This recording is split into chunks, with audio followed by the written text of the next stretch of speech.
We're live. Hello, Twitch.tv. Hey. And welcome to the last game we'll ever play. That's it? That's it for us. This is it. I'm deleting the channel after this, so if you're not here, fuck you. It's like those guys that did the 1 year of content thing.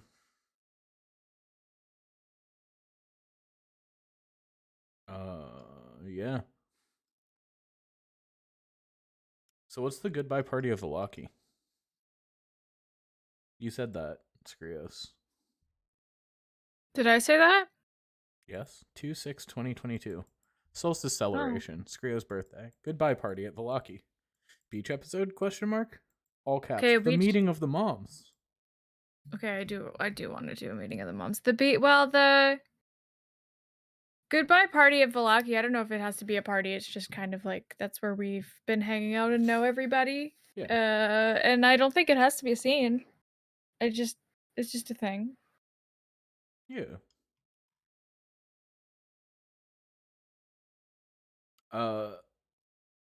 What is your guys' like? So, I'm just trying to figure out order of how we want to do this. Do we want to go like one person's suggestion in a circle? Like, what's the vibe? Anyone can talk. No thoughts, only vibing. Okay. Well, good session. Yeah, good job, everyone. Good collaborative gameplay. Well, I think I would a little bit like to do chronologically, but if that's hard, then we don't have to. That's fine. I just didn't want to do like one person because if it's the solstice that happened previously, I don't want to like do one person's suggestions for like 4 hours, you know? Yeah. Yeah, if anybody has any suggestions as to chronological order even. Let me stop drawing eyeliner for a second. I mean, I think the furthest thing back would be the solstice celebration, definitely. Yeah. And then kind of the Velaki goodbye lines up around communing with the Night Mother, setting up trade with the Vistani that Eric mentioned, and then giving Madame Eva a gift all seem to happen. And the ADHD lesson. Yeah, all seem to happen around the same time. Yeah. So. Should I just like roll a die? Should we number them off and then just roll die to see what we do? Like, does anybody have any strong want to go firsts? I have no strong preferences. Okay, then these are just getting numbered. We're rolling a die off. Okay. 1, 2, 3, 4, 5, 6, 7, 8, 9, 10. Perfect.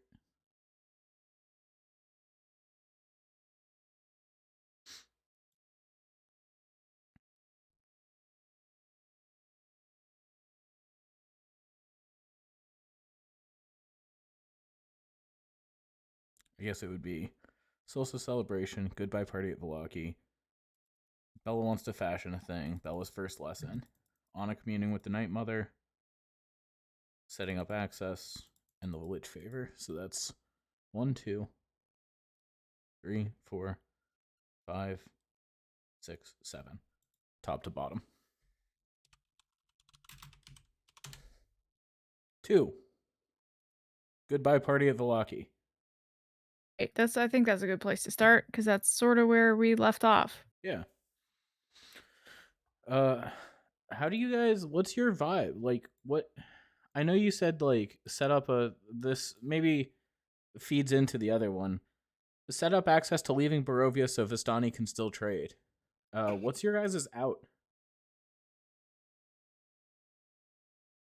I mean, the only thought I've had is asking the Lich if he knows how to set up a stable portal. Unless the Night Mother has a better idea. Yeah, that seems like, as far as trying to figure out who knows the most about portals / magical stuff, he's got the foot in the door. So That's fair.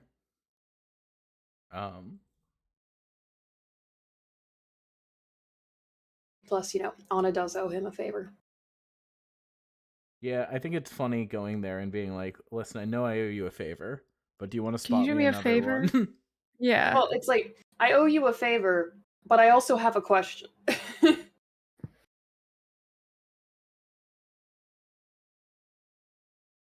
Which is, how the hell do you know where these portals go, and how are we going to set up trade with the outside world?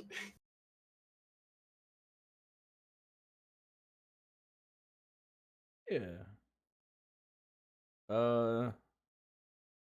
Good question. And excuse me as I look through every wizard spell.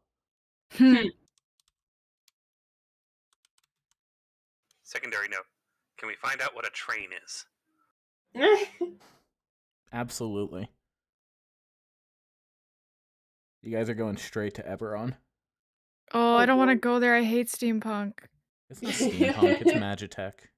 Please. That's the same shit. Fuck No, you. there's way less brass and way more lightning. Yeah, whatever. It's like two fucking horny wizards throwing a train forward with lightning. And not you like go to a steampunk convention and you ask them what Dungeons and Dragons setting they prefer, and you see it's what not happens. just people shoveling magic coal into the magic furnace that oppresses the magic colonials. Which is what but there's steampunk cogs. is. But What's there's it? cogs. Yeah, sure, whatever. And everyone wears brown. And that's really the issue that I take with. I'm telling the Warforged, do you think that they're just cogs and they all wear brown? My best friend is a warforged. Oh my god. And she doesn't wear anything. True. Yeah. So that would work to get you guys out if you're just looking to get you Right. out. I'm looking don't through have stuff it. that would be like permanent. Yeah.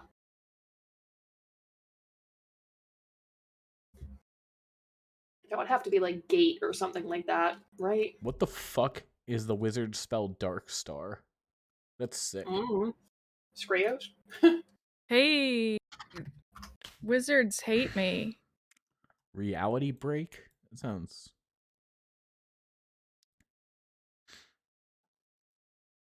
See, all of these things are like, yeah, you shatter reality and open a portal to a different world. And I'm like, that sounds great. And then it's like to do damage to an enemy. And I'm like, doesn't anyone just want to make like Does anyone just want to shatter reality for fun? a normal portal? Like,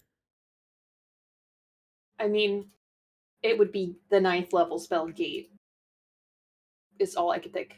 Because, again,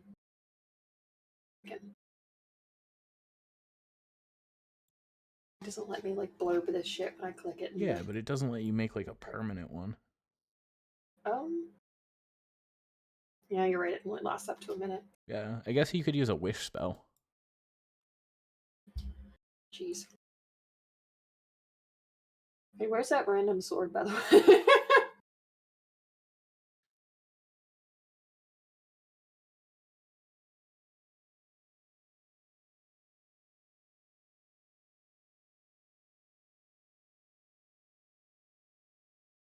I do appreciate that I could be on another plane of existence, cast gate, and say Skrios, and be specific enough about it, and it would just open next to Skrios and isekai him to wherever I am. I'm so sick of getting isekai. Mm.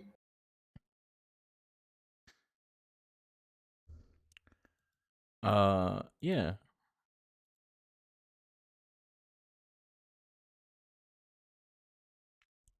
I think that the Lich can make a portal, but I think that it has to be tied into shit. I think that between him, Victor, and you guys, there's like a big portal that's built like outside of town, basically, that's synced up with like the moon. And so like when it's a full moon that day, it will like go to a not random plane, but like a specific world that somebody with the password can like.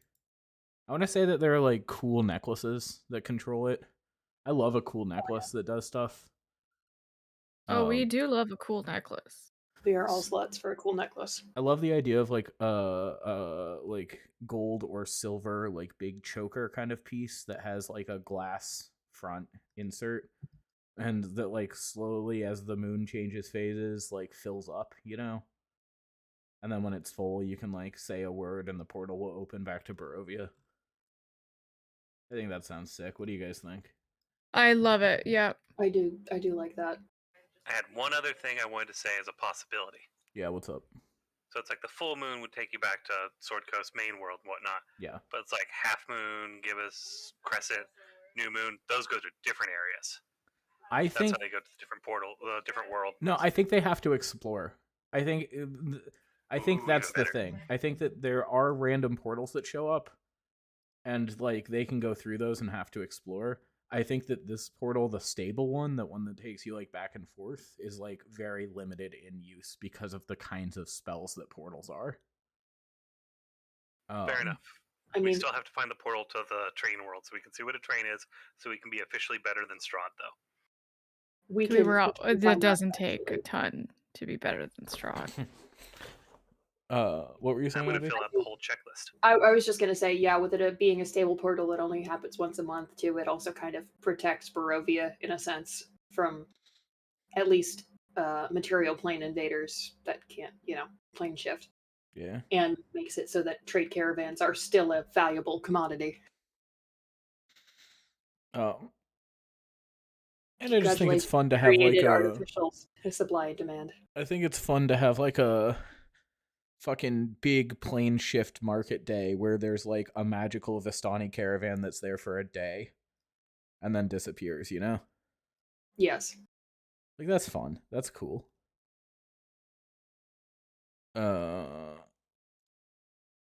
Yeah. So the Lich will help you out with that. While he's there, I think he asks you that like if you find anyone who you think would make a good wizard to send them his way. Is the thing. Like he wants to rebuild his order a little bit. Mhm. So it's not just Yeah. like him alone forever. And like if you can find him a good apprentice, he'll call the favor fulfilled. That's fair. I mean, On a Victor doesn't want to immediately- be a leader. Yeah. Victor We doesn't need want a to stay in Barovia. password that will guarantee that they won't get fireballed immediately upon coming in. To say Anna power walking to the church to be like, hey, Nikolai's other kid, you want to be a wizard? Nikolai's other kid. Her name, it's Stella? Stella, okay? Her name escaped me for like 5 fucking seconds there. I am. Sorry, I thought you meant Carl, who was not Nikolai. No! Who is not Nikolai No, I Jr. meant- I just thought you were meant, like, yeah, there's Nikolai Jr. and the other one. No, I meant Stella, as in like, hey, Stella, you're talking about being able to like, I don't know, summon things and potentially communicate with them. Yeah, there's a giant amber temple that you could learn to be a wizard if you wanted to. Man, I love the idea. You know how you're like a perfect vessel that things can like possess almost flawlessly? There's a bunch of dark gods trapped here. Do you want to go hang out with them? It's a bad idea, but also like perfect wizard candidate right there. Well, no. She does have the necklace at least, so. It's true. Yeah, I think that works out. I think that's fun. I'm not saying Anna's not like forcing her. It's gonna be like, hey, the offer is there. It might be more fun to you who said they wanted to learn how to control their powers, and also like a big magical library instead of chilling at the church every day. You know, like- I would have said that the Lich is a good option because it feels like he would know enough ancient arcane shit to be able to help her, but he didn't really seem to know very much about the stars that were there, to be honest. That's mostly correct, I think. But we did now give him the enrichment environments, so maybe he'll be taking more notes. Well, that's true. If they're enriched, maybe they won't want to possess her, but that's kind of a big maybe. That's kind of a dangerous maybe. Yeah. Yeah. It's the end of the campaign. It's fine. We gotta you'll make our own villains for later. We'll come gotta pull back it in off. 5 years. Yeah, exactly. We'll see how it See goes. what happens. I'll roll some dice in the background. They won't actually change anything, but I'll roll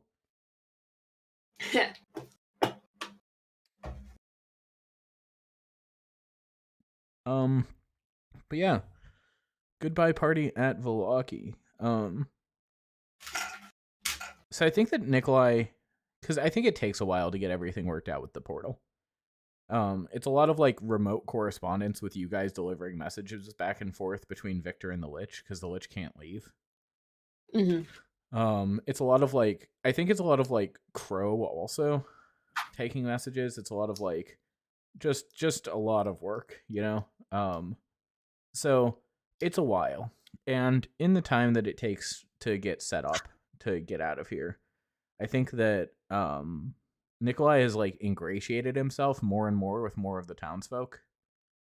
It's like anytime there's a public project, he's there working and like making friends, making sure that like people have the resources they need to like either go out and like make more fishing boats so that they can have a more effective fishing industry, where like, you know, somebody's house needs to, and it's like him fucking like buying wood in like bulk for the reconstruction, or like it's really just being that guy who's all over the place like helping people.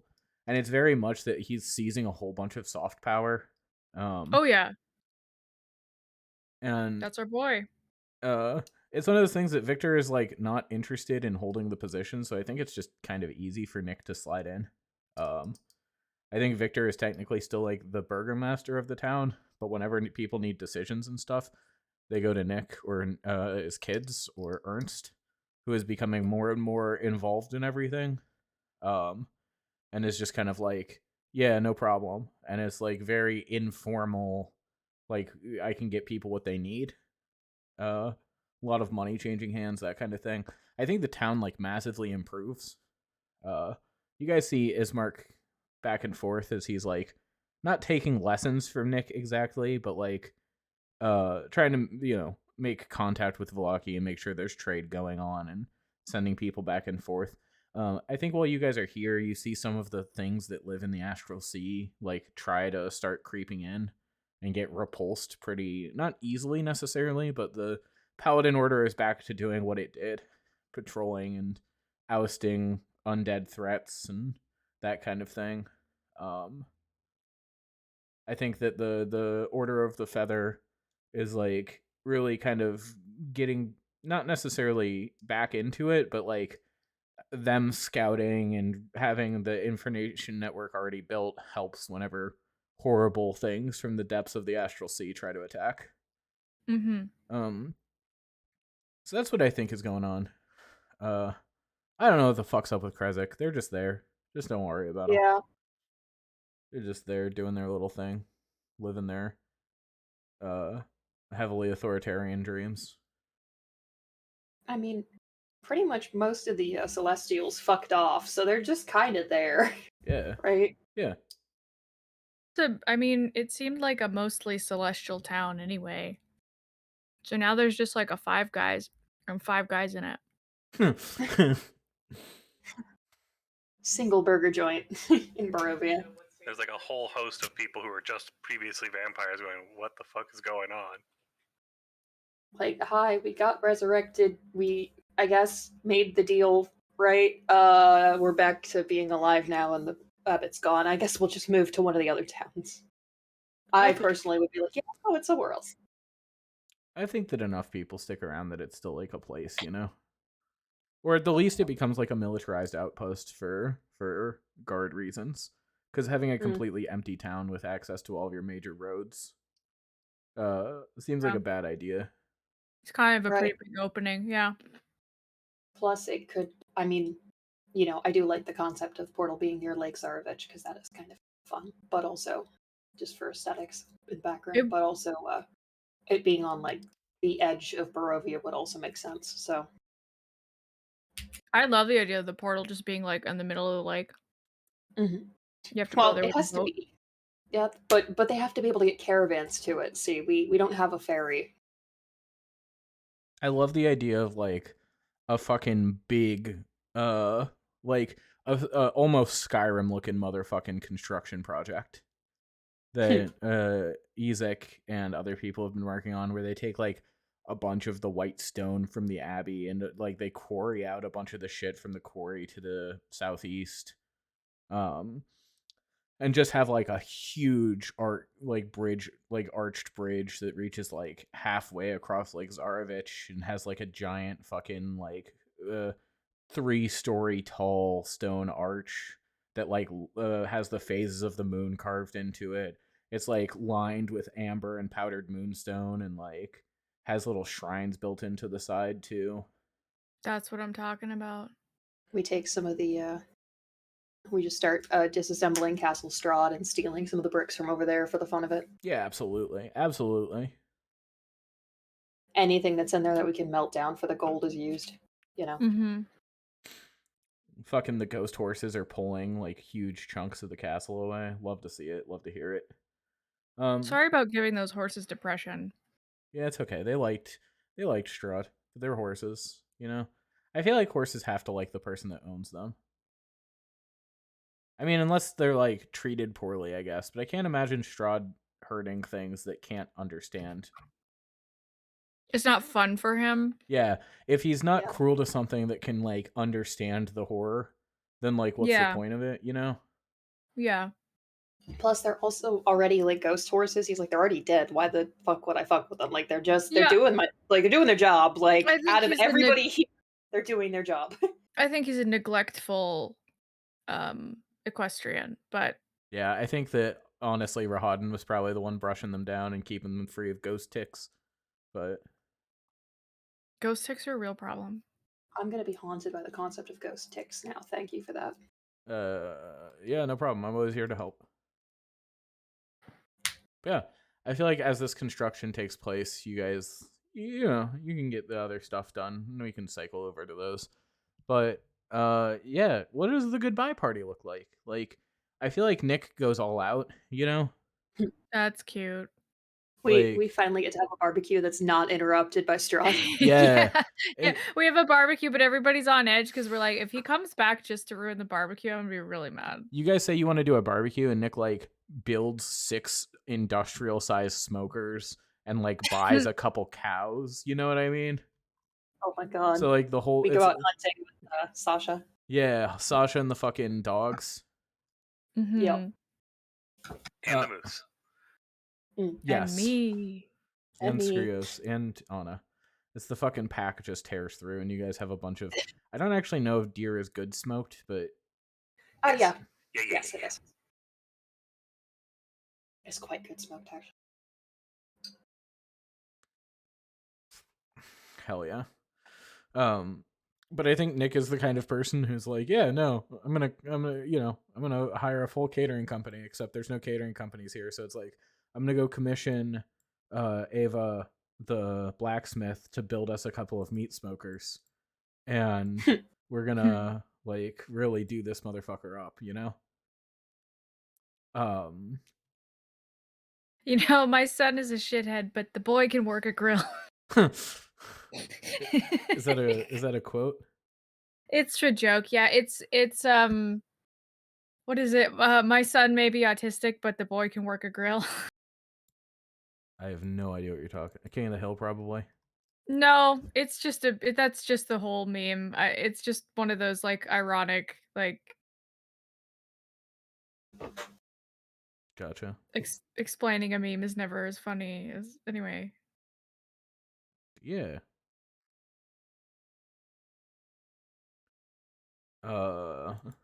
Exactly. Yeah, no. I think you guys see that Carl and Nikolai Jr. are reintegrated into society without being troublemakers, or at least like as obvious.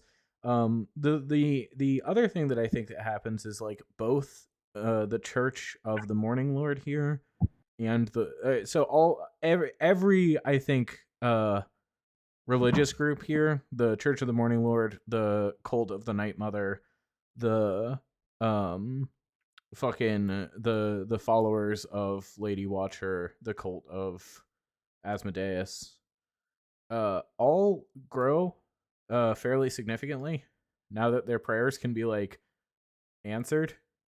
Yeah, that usually helps. They're in the Uh, priority queue now.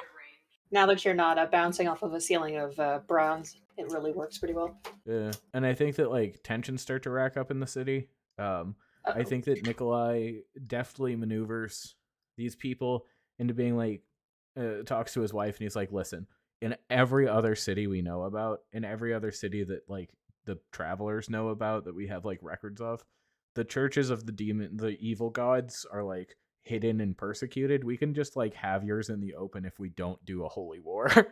we can just have it. You don't have to be like this." Yeah.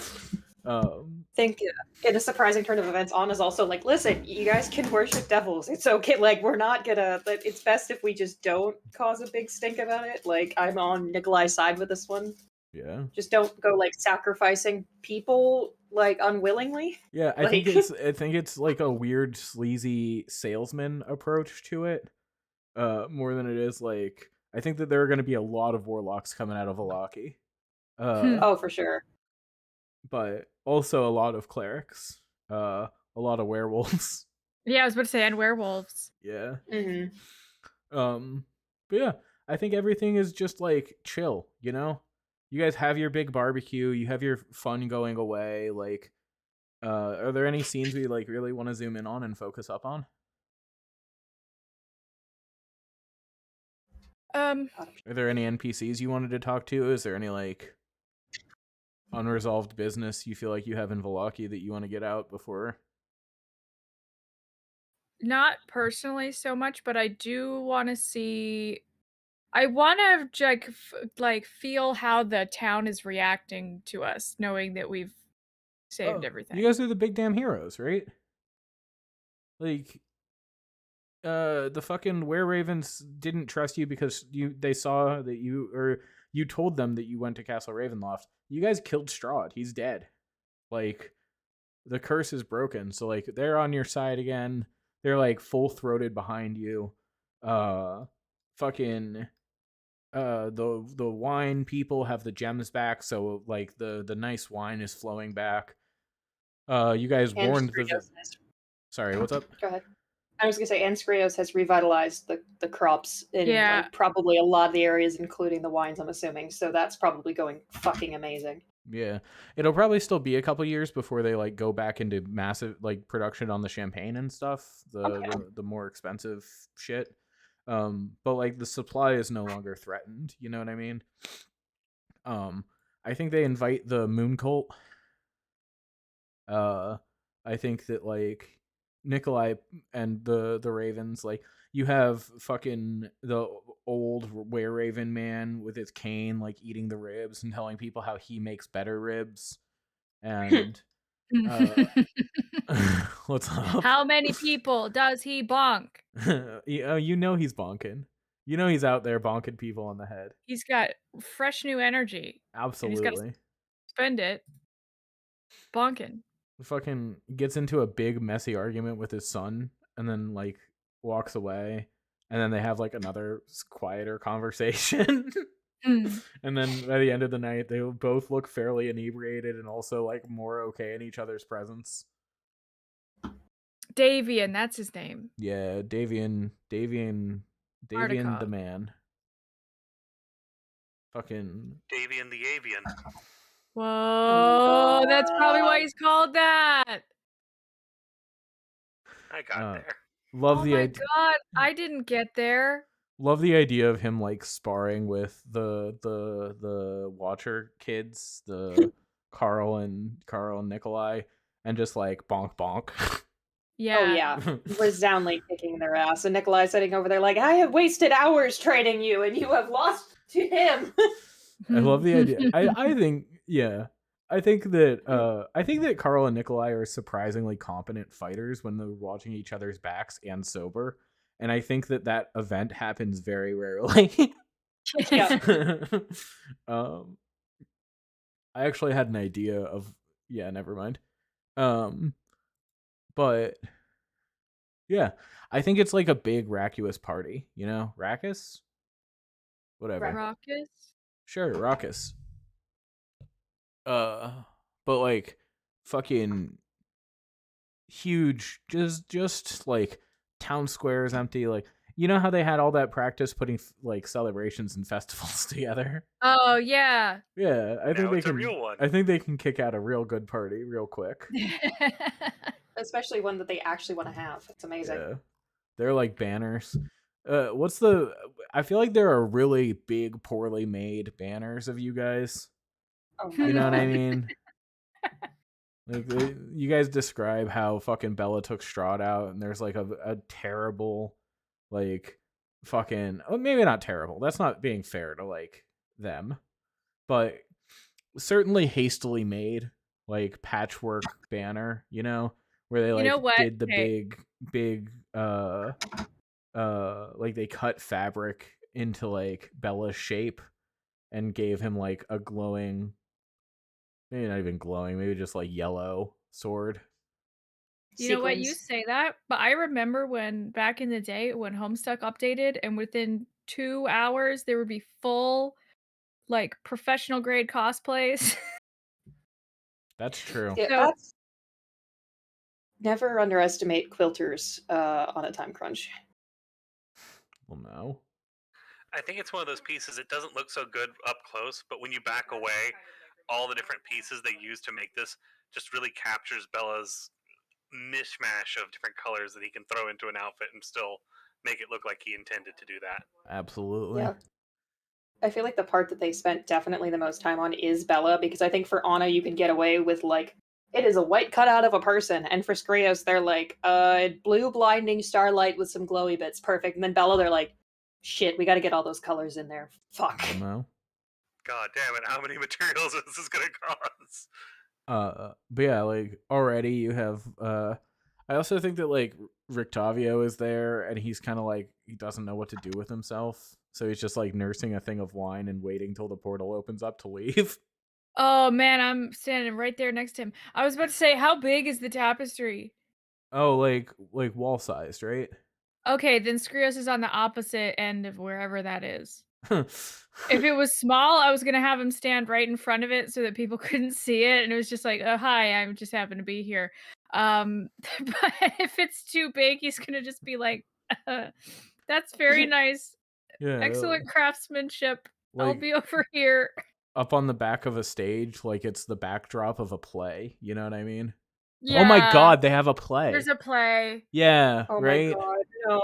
Yeah, right? It's Yes. Skrios It's can't that- look away. It's like a car crash. It's like the Vistani have their wagons out and they have the fucking banner like set between them, like mounted up as the backdrop, and they're doing like a production of your guys' assault on Castle Ravenloft, except there's like a whole bunch more like it really focuses in on the team dynamic and the romance between Bella and Yep. Skrios and which Yep. I guess is public now.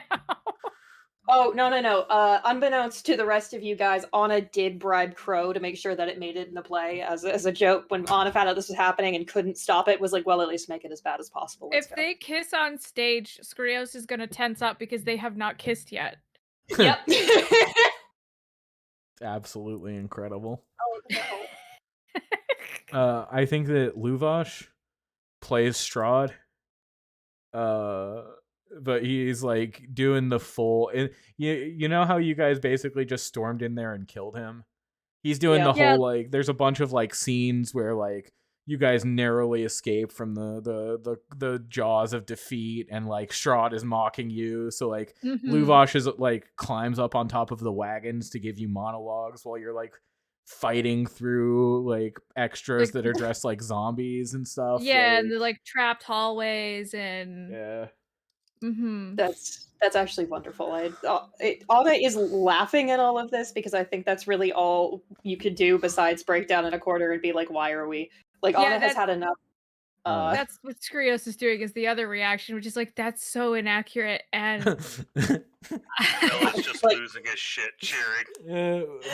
Blinsky set up like a puppet show. Piccolo is manning the puppets. It's great. Blinsky, Piccolo has been given the hat, the jester hat. Please tell me that actually happened because Yeah, I for need sure. this in my life. Absolutely. Yeah, no, I think Anna's reaction is mainly just to laugh about most of the portrayals of stuff, mainly because after like the shock of finding like miniature dioramas set to your trauma, you kind of you're like, yep, apparently this might as well happen, guys. Like I already found like a miniature set of me running away from, my worst memory ever, so let's go. The play version of Anna is definitely the costume is designed off of the Sword Anna doll that Mhm. Bella used to show them as a reference. Hell yeah. It's made out of like cardboard boxes. It's I love and the bits from Eberron. I love the idea that fucking uh there's like a scene where whoever the actress is that's gonna be playing Anna like fucking is sword fighting Strahd and kicks him off the wagon and he like falls back and everyone looks down and they're like, oh my god. And then like somebody hauls on the pulley and Luvash comes up and he's like, did you forget I can fly? God. Like just incredibly cheesy shit, right? Like absolutely ex- cheesy vampire shit. I love, but then Skir's like, we can all fly. We can all fly. We can fly. I can fly? Fucking Except Bella. Haha. Yeah. Wait, use your druid magic to turn me into a raven. Okay, I will. Poof. Before you get halfway towards finishing the fake spell, there's already a raven there. fucking incredible. Okay, here's the real question.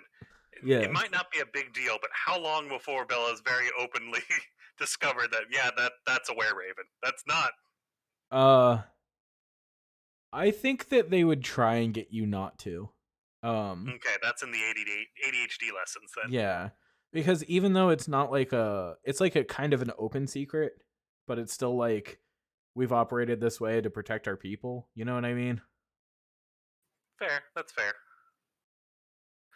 That being said, during the party, Bella is going around and where he has taken the electrum pieces that he looted in that one room very angrily and pressed them all into small little daggers, like coin-sized daggers, memento things, to give out to all the different named characters that we've been like friends with and helped with. Hell As like yeah. a going away gift.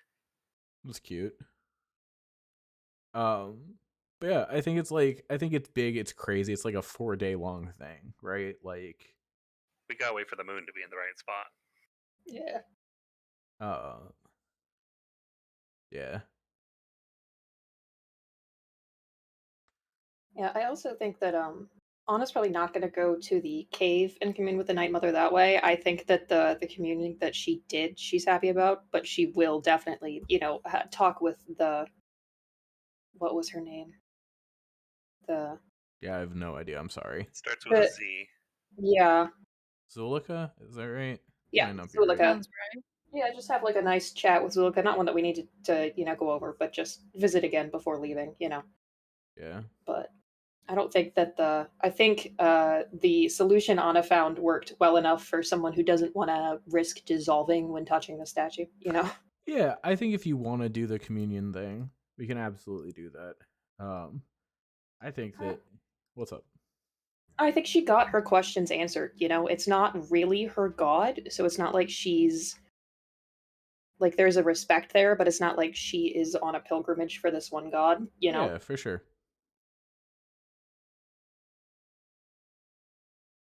Yeah, I won't try and talk you into it if you're not interested. Yeah. No, I've been thinking about it, and I think that she is good with the knowledge she has. Sure. She'll definitely listen to more teachings and stuff like that, but is not gonna like, I don't know, break down the doors of Heaven's Gates to talk to this god again. Be like, hey, just managed to contact you again to say hi. Well, no. Yeah. Bella, it's a lot of like getting your original like the ADD training, as you've described, ADHD lesson. Yes. It's a lot of like you know, like Crow walks around flipping his dagger and doing little dagger tricks all the time. It's a lot of like keep something on you to fidget with or mess with, so you don't feel like you have to take something when you see it. Like if you see something and it's like shiny, like remind yourself that it'll be there later, and you can ask about it instead of just pocketing it. I've been training my whole life for this, as he's like fingering through all the different baubles he has on his armor.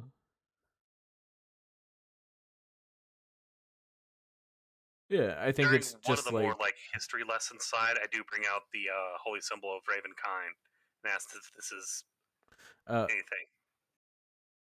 man, I don't know. Is it? Like, what do you think? I think it was an old Night Mother thing that was partially associated, but I don't know if the Keepers of the Feather have any context for it.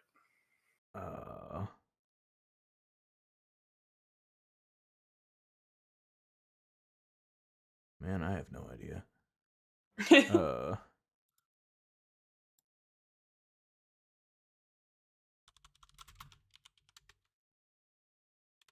Yes. What's up? Just roll for it. Yeah, it Yeah. is totally. Yeah, it's an ancient. It's part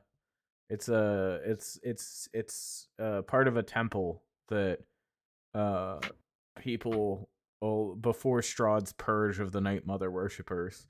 It was like one of the artifacts that dated all the way back to like the were people coming down from the moon.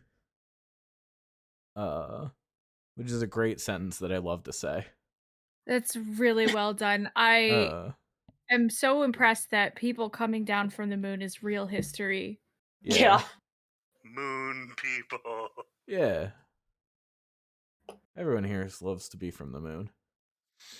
But yeah, it's it was there when the fucking moon started to be used, and this is all allegorical, of course.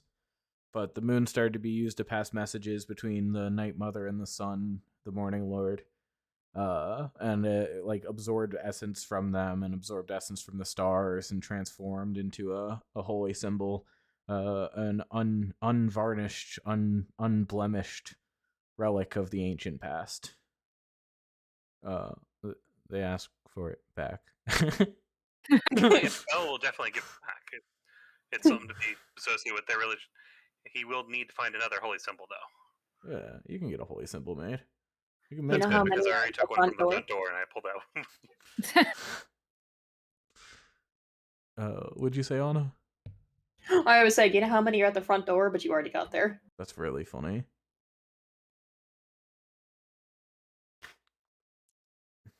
I think that Erwin laughs at you. And like, yeah, it takes a while, but I think you can get your. And again, just in case anybody is watching, this isn't ADHD. It wasn't meant to be like an ADHD thing. This is a Raven thing. I'm not trying to like say that people with ADHD are thieves or whatever. That is just how it was referred to in the Discord. This was more in towards part of how me and my brother's ADHD manifest in that impulse control, not in thievery. Yeah. For sure. I just wanted to like clarify. No, fair. I'm just putting that out there as well. Yeah, for sure. Yeah, I think that it's like a big fun party, basically on your way out. I do make Victor and not Ezek. What was the other? Ismark? No, wait. Maybe it is Ezek. What? The Ezek is the golem? Who golem. are you talking about? Can Damn it! I get Ezek and Ismark confused. I make Victor and Ismark promise to at some point visit. Yeah, they're willing to make that promise. Just like make sure you send a message when you come through the portal on the other side, because God knows where we're going to end up. You've seen how we handle things. Yeah. I think Victor laughs at that. He says, "I'll be sure to contact you." That's my Nikolai voice. That's not the right voice, but whatever. Victor sounds more pathetic and easily handled. It's true, and you should say it, but Yeah, still. that is true. That's where his I appeal think- comes from. Yeah, that's true. You should say that too. Yeah. Yeah.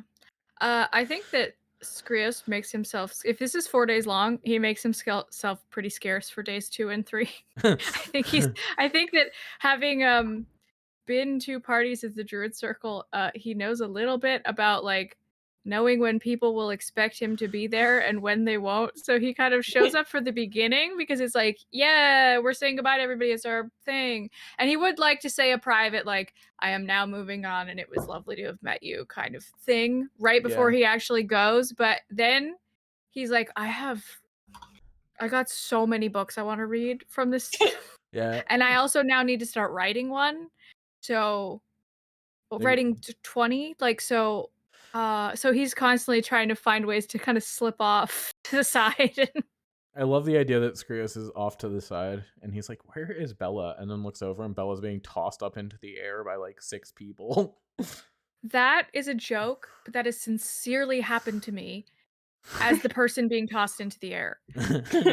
My friends all lost track of me at a party, and I heard about this afterwards. We were at the club, and they were all like, "Where did Jules go? Like, what's?" I went to the bathroom for like 5 seconds. I have no idea where they are. And then one of my other friends was just pointed across to the center on this like raised platform where like 4 or 5 twinks were just tossing me in the air. Yes. A normal day at any club. It happens every time I go out. Can't go out anymore, so that doesn't happen to me much. But That is Your experiences are not universal, but God, I wish they were. that is Oh, what's it's going fun. on. Yeah, it's fun. Uh, Well, Skrios gets a little white knuckled on the sides of his book, but he doesn't know how to intervene. He's like, I guess I'm glad you're having fun. This is so not my scene. Bella makes sure like 5 to 10 minutes out of every hour or so to just check by, see if you're doing okay, and then just for one other, like a whole hour at one point, just head in lap, leaning against you, like, yep, break time. Oh, that's so sweet. You get like 3 extra braids during that time, though. That's fine. He's like, if you think that's what you need to do, if it makes you happy and you think I look good, then that's up to you. Anna, I think you get conscripted for the setup of the stuff, like to paint things, to like to fucking do whatever you want basically, but like I don't know what Anna does during the party. What does Anna do? What's like the vibe? Other than like hooting and hollering at the play. Yeah, I think Anna definitely has the most vocal reaction at the play. I think Anna also, as with Skrios, is kind of like, okay, the first day and the last day are the days that I'm really going to be visible. The morning after each day of this is also when I'm going to be visible because I'm going to be healing the fuck out of a lot of people who have hangovers. Like that's going to be my like thing. But I think for the most part is more chilling, maybe just helping in the background with setup or moving things or stuff like that, but not going as ham after a while, you know. Saying like small goodbyes to people, definitely saying goodbye to like Stella and Victor and Ezek and all of them, but I will for sure be making the rounds of all of the animals in attendance. Hell yeah. Yes. Yeah, I think the animals are like uncomfortable with all the noise and like volume, and then Yeah, me too. you bring that up and like Yeah. they start fucking like housing them further out or like One of the days Bellas goes to hang out with the Skrios for the hour time, it's just there's a giant cuddle pile of various animals all just chilling in the same area. One of them is Skrios. hell yeah. Anna goes to find them on that day, sees the giant cuddle pile, turns into a wolf, and joins the cuddle pile because this is one of the few times that she can join a cuddle pile and not add awkward angles to it because she's fluffy and she's enjoying it. Hell yeah. So people can lean up against me without accidentally chipping their tooth on my shoulder. Excellent. That's so cute. It happened one time. Oh no.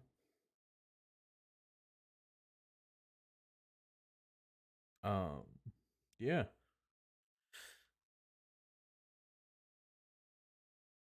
Oh, are we taking butterscotch, bonbon, and hazelnut butterscotch? Yeah, it's part of our caravan, obviously. Okay, I don't want. I would be hard to say goodbye to them. No, Yeah. they're coming with. Okay, Yeah, I think they're We do coming have to with say for sure. goodbye to Nikolai's horse, but Chestnut. chestnut, sweet Yeah. chestnut. Sweet chestnut. Sweet chestnut's a good horse. I Mhm. will feed sweet chestnut some sweet chestnuts. Hell yeah. I think that Sweet Chestnut loves them. And I'm gonna tell Sweet Chestnut that that is your namesake. I think is like pleased about this. I think that Butterscotch thinks that he could take Sweet Chestnut in a fight. I And am. nobody asked. Yeah. The Fey Moose nods at this moment. Oh yeah, I also need to get to know your Fey Moose. So I probably need to get to know him pretty well as well. I mean, we are a seamless combat unit, but I also don't even know his name yet. you have to come up with a name. Oh, definitely. Okay, you cannot put that on me. I'm saying like Bella doesn't know his name. Yeah, They- it's a Fey spirit bound into moose form. So it's being very capricious about it. It's like, no, you got to guess it. Hmm. Bullwinkle. That's a game I would play with the moose. Guess the Just name. like walking along and being like, what name do I think suits this creature? Rumpelstiltskin. It does speak, I think, a language that Bella speaks, or like understand the language that Bella speaks, and has a telepathic bond with Bella up to a mile away, if I'm not mistaken. It does understand one of my languages. I'm going to go assume with common because that leaves the most people able to confirm whether or not. While your steed is within 1 mile of you, you can communicate with each other telepathically. Oh, sweet, it is a mile. That's amazing. So, yeah. Screus Bella has a telepathic connection with this Fey Moose spirit. That's cool. I have a telepathic connection with a raven. Hell yeah. And a romantic connection with another. It's true. Yeah. But I think everything eventually winds down, and you guys fucking make your way onto the big bridge and through the portal. So that wraps up the goodbye party, the ADHD lesson, the Lich favor. Yep. The setting up Barovia thing. So we got meeting the moms. We got beach episode. Bella wanted to give something to Madame Madame Ava. Ava. And the solstice celebration.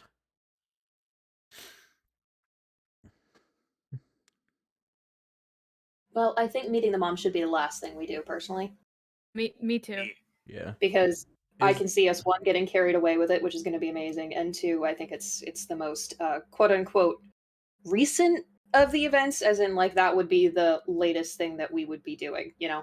Yeah, and I want to be ready for it. I want to be I want to be warmed up. Yeah. Bella, do you want to DM me any facts about your mom? Just any personality traits or anything so that I have an idea of who this person is. Also, a full name would be great. I didn't name my moms. Yeah, that would be fantastic if I could get like Oh my god. names and a single character trait about all the NPCs I want to. You guys want me to play? Okay, to be fair, I did give you pretty good descriptions of Skrios' moms. Yes, one of them is like Skrios, except worships all the stars, and one of them is like or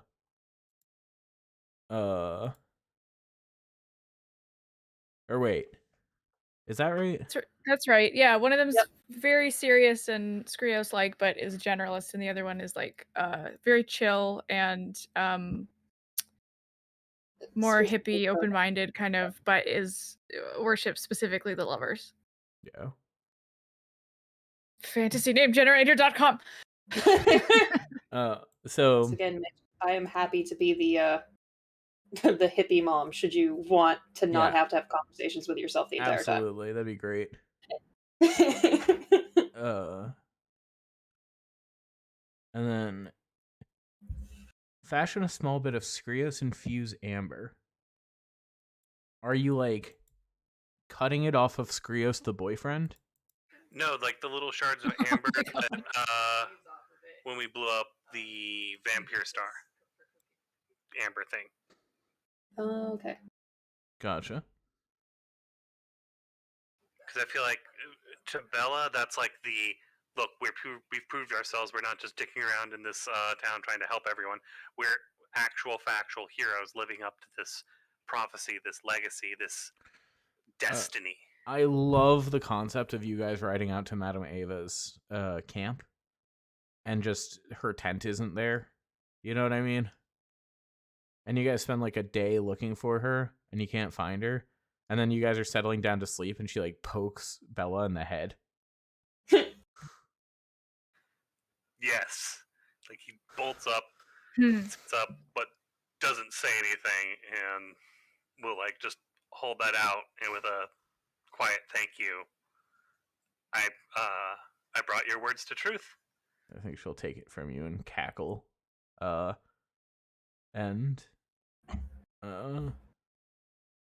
just like you know, like a real fucking lose her mind cackling.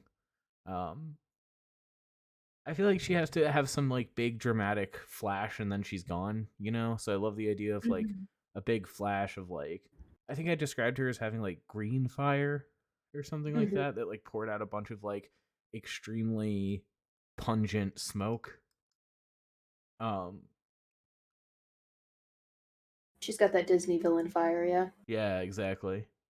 She's not a villain, mind you, as far as we know, but I think Disney villains.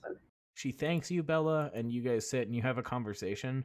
And it's like, I don't know what it's about. I feel like it's she tells you some like absolutely wild shit.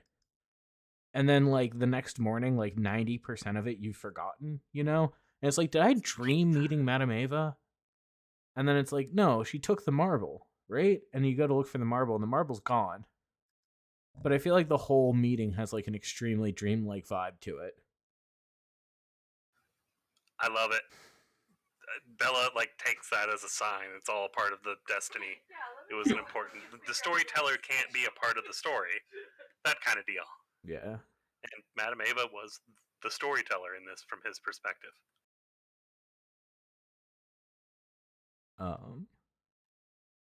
Honest, Skrios, if you witness any part of this conversation, this kind of like back and forth, it has that same kind of like slippy ephemeral dream quality to it. Because I know that you guys either don't sleep or sleep less. Again, I don't sleep. I only dream. I don't sleep. I only dream. That's literally. I am immune to sleep effects because I do not sleep. Yeah. Can't you say anything normal? No, I don't sleep. I only dream. But yeah, no, I think Anna at this point is like, yeah, it could be just a shared vision. We witnessed our own deaths once. I'm not too concerned about this. I'm just gonna let Bella have this and close my eyes. but yeah, Bella, I think she talks about like what the future could possibly have in store for you. I think she does you another tarot reading, but that's completely wiped. Like, you can't remember what was on the cards or what she said about them. I don't need to. I've got my guiding lights already. Oh, It's cute. Babe, I'm gonna throw up. Yeah, I feel like that's the kind of vibe there. I'm gonna put emojis next to the ones that we've completed.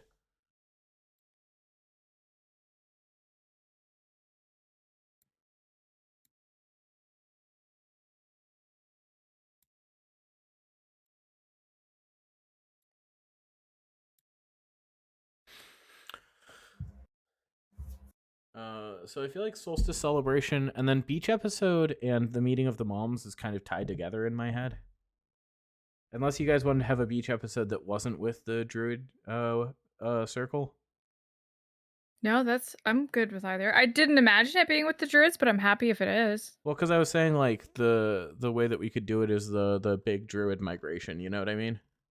Yeah, like we The- catch them just when it's like The water animal migration. So it's a bunch of like beach like turtles and jellyfish and shit. Mm-hmm. I And will it's- not say no to the end of summer Stardew Valley scenes. So Yeah, exactly. you know. Except also a bunch of like 10 to 15-year-old elf children learning their first wild shape. Oh my god. Or Yeah. like their first aquatic wild shape. So you get some baby sea turtles that are like fucking up So- swimming real bad. So bad at it, yeah. That one terror of a child who turns into a seagull on purpose and has to get like caught by the other elders. Like, no, wait. Same Oh, it happens every year. Bella flying around and stealing snacks out of people's hands. 100%. I am helping the seagull learn the more optimal way to fucking dive bomb people. Oh my god. Influence. This is some kind of flightless seagull because they're not that high level. Yeah, they Right. can't fly yet. Listen, seagulls don't need to fly to cause terror, This is alright? some kind of like tiny emu seagull that just fucking sprints. It's a Galapagos penguin seagull. Yeah, that can be a thing. I think it would be really funny if they were like, I want to turn into a seagull, and then the other druids were like, you know that you can't turn into any animals that can fly yet. And they were like, well, I'm still gonna be a bird, and they turn into a penguin, and you're like, you're on the beach.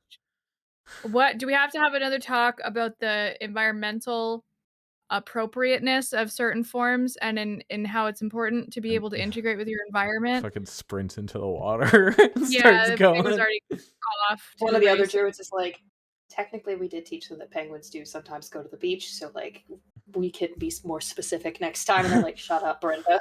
Like, Yeah.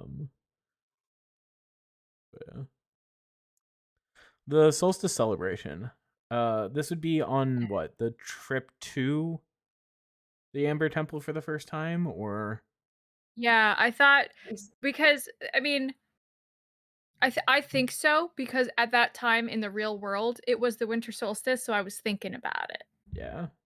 So this is Casimir before losing his magic, before aging up a little bit. Mm-hmm. It's fucking yeah. What is the vibe back and forth? Because I know that Casimir like basically will, before the sun goes down, light a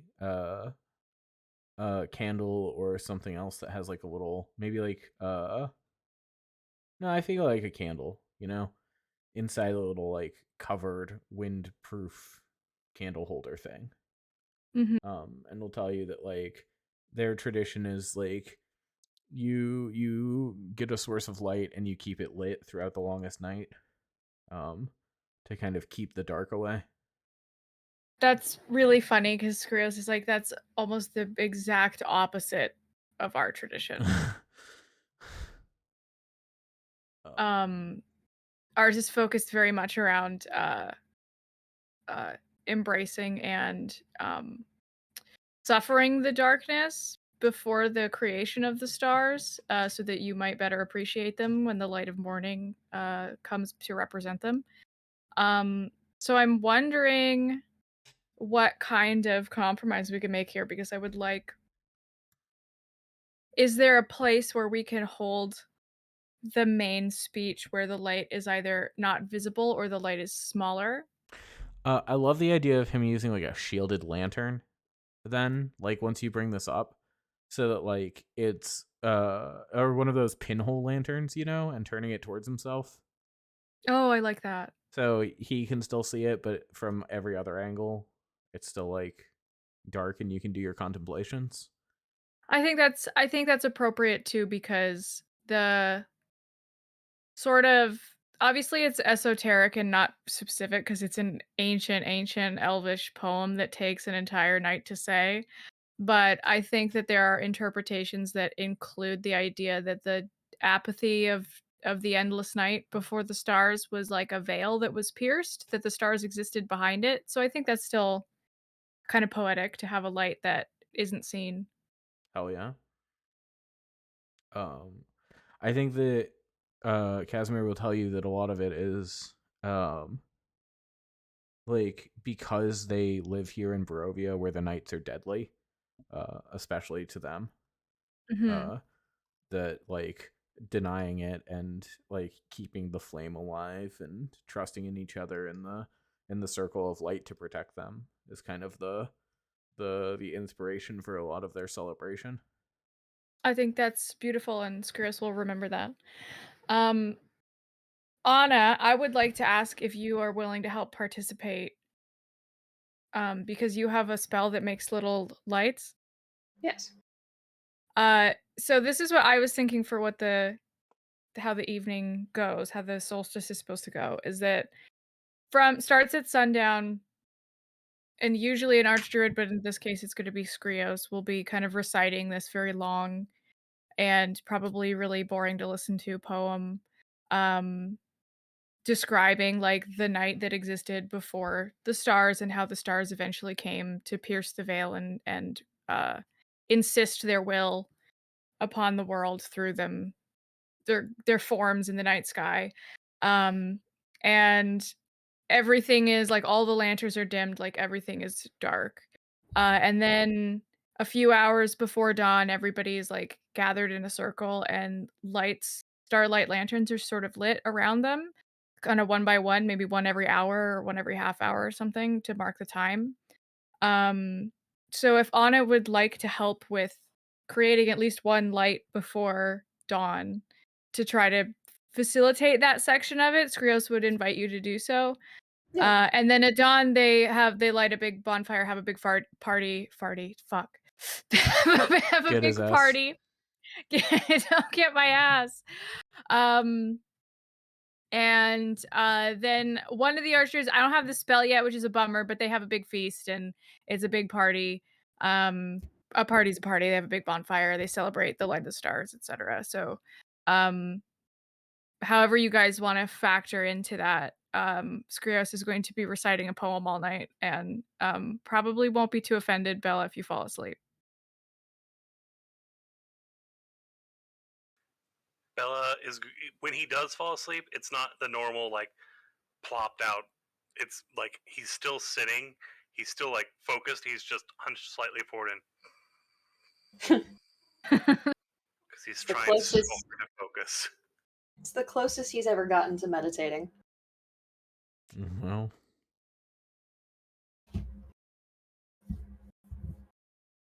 Yeah, no, I think Anna will be happy to do the light and listen to the poem because doesn't really need to sleep. We'll make sure to get Bella a blanket once he finally nods off because we all knew it was going Bella's to happen. like 5 blankets by all means. Oh yeah. He's enjoying the snow conceptually, but is definitely like been mumbling and grumbling the whole time. Whenever we're in the mountain bits of just like fuck freeze, god damn it.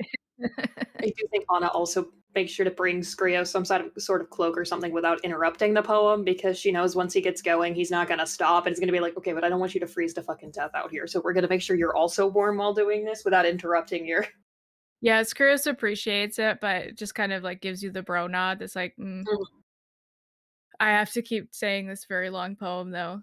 Um, which I think is sweet. And then, eventually dawn comes and, I think Casimir can come help and stoking Yeah. that fire, and that can be we can kind of trade off, Mhm. I think Casimir like transcribes the poem as you read it all night or as you recite it. Mhm. Um, at the back of his spell book in like the extra pages there. And he says that like there's a similar one that they have record of, and it's like one of those things that very obviously has cultural drift. You know what I mean? Yeah. Um, but yeah, I think it hits like some similar themes. It has fallen out of being like used in public ceremonies though, because at this point they are still being hunted by Strahd. Mhm. Um, yeah,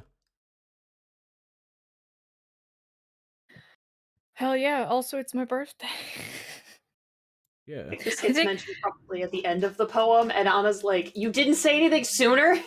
Oh, yeah, I think that it's like after that when, Dawn comes by and Casimir's tending the fire and Skrios, like, is like, "I'm sorry this isn't as much of a feast as it should be for the occasion, but it's at least,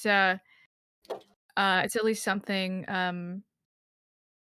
and so he's, like, kind of cooking a little bit and being like, "Well, uh, I don't know how it comes up, but I think he just drops it, like, kind of casually, Maybe you like like make some kind of like you say you wish you had some kind of tea blend or something like that, or like a celebratory something like a pastry that's like celebratory yes, or like yeah, like, instead of a birthday cake, there's, like, an elvish, like, special birthday I think still a sweet of some kind, right?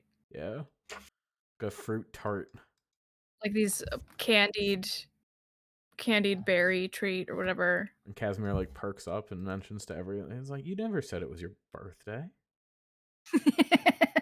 Scares is like, What? "Oh, Her yeah." birthday. What a miss. Bella, it's Skrios' birthday. Let- Hold on. That okay, that's not a son, but it's sort of a son. Like now it's your birthday, or it just was your birthday? I was born at the dead center in the darkest hour of the longest night. Uh, And you didn't mention this any sooner. what? What day do you? Is that a before? I guess it'd be after. It's your birthday now. Happy birthday! Oh shit! Hold on.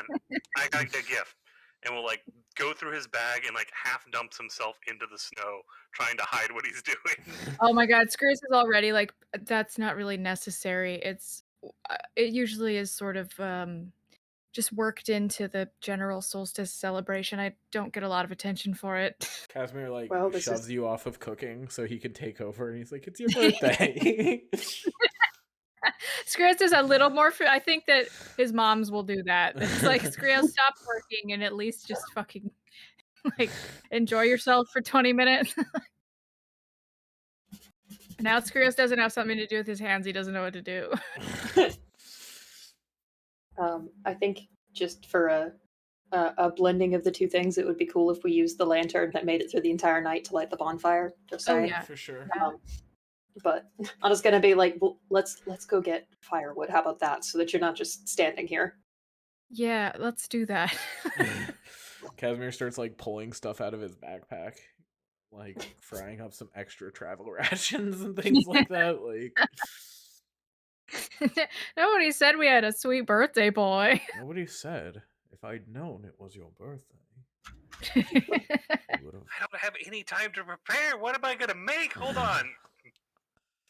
I think Casimir makes like a real like shit approximation of the pastry that you were talking about. Yeah. Not actually like terrible, but definitely one of the. It's the difference between somebody making a cake from scratch and somebody like popping a tin of sugar cookies open. Yes, yeah, it's well, I didn't have any of the ancient druidic ingredients required for your fancy birthday treat, so, here's some basically, he makes fry bread and dips it in sugar and jam, and that's good too. Yeah. And then fucking maybe get some like candied nuts, I want to say, and throws them on there. Sounds good, right? Mhm. Yee. When we get when we get back, and Casimir presents me with my special birthday treat, I think Skrios takes it, like, very, like, reverently, and he's like, "Thank you."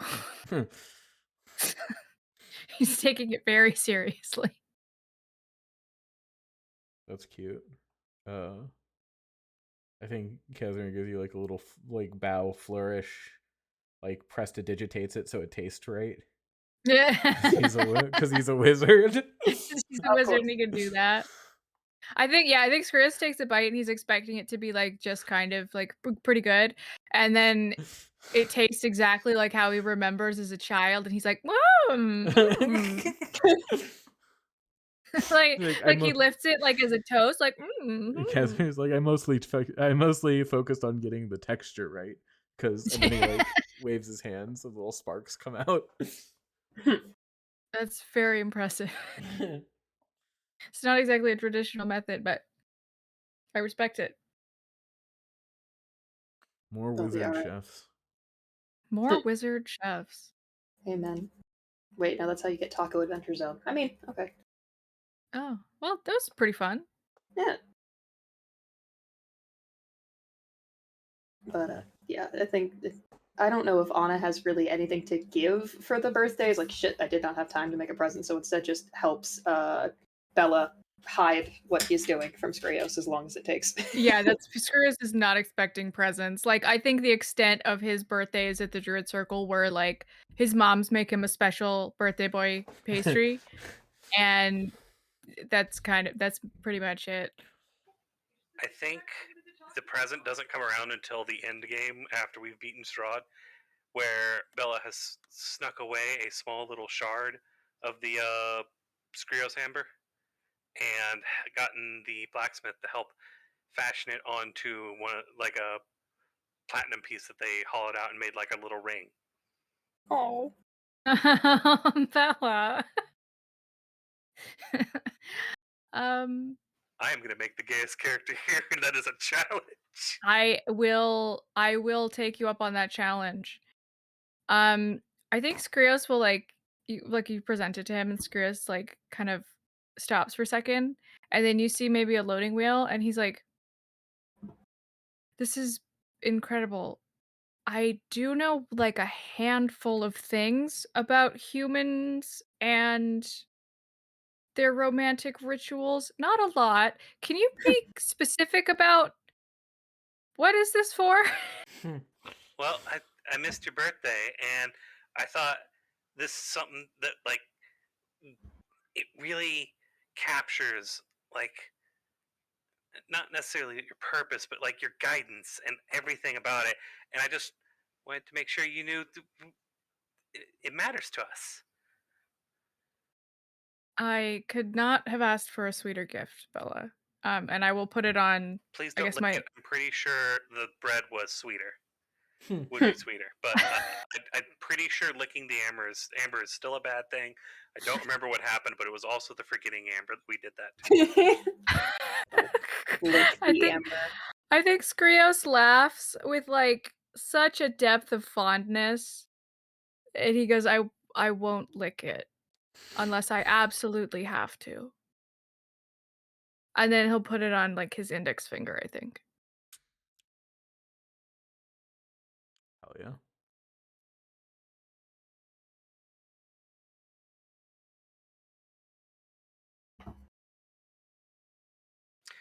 Oh, I know an actual.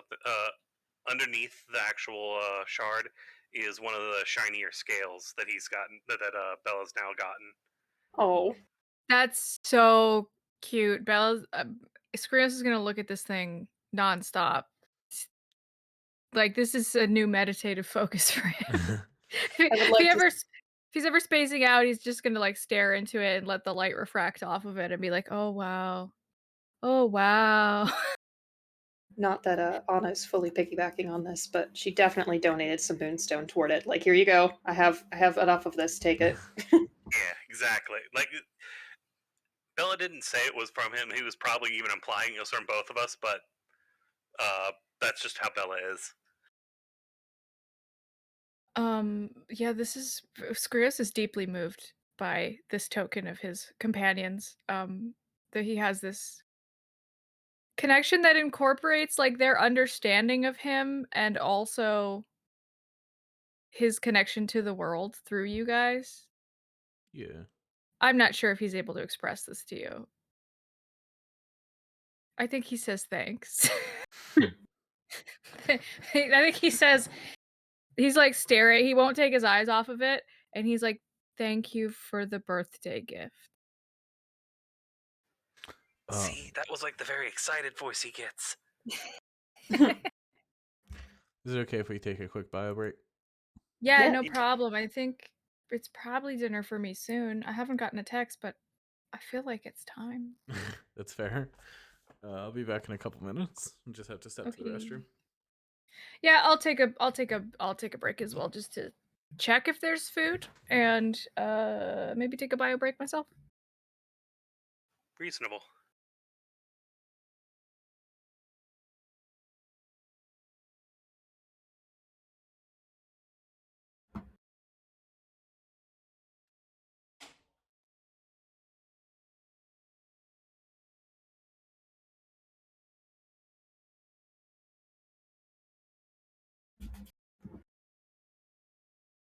Definitely shouldn't be sketching because my hands are super fucked, but I am doing it anyway.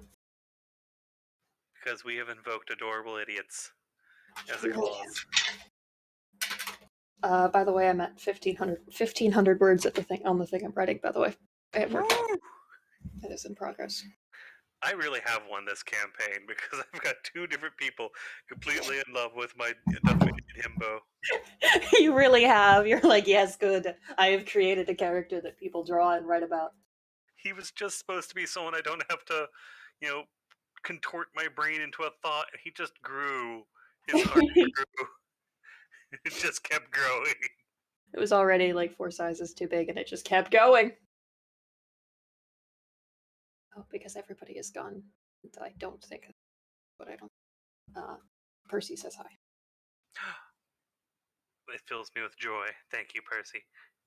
Welcome, Percy. No.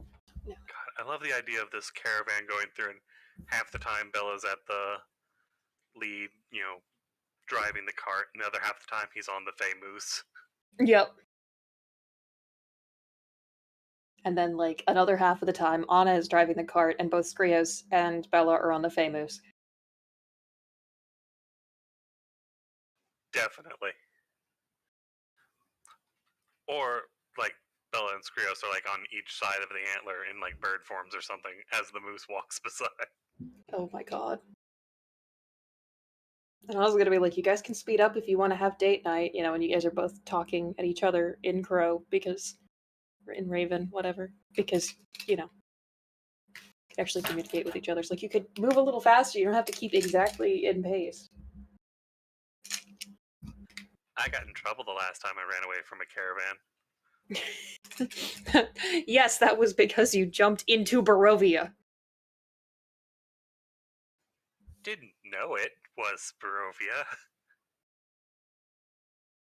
Also, I love the idea of just this little tiny crow turning. It's like, nope, time to dial up the sass.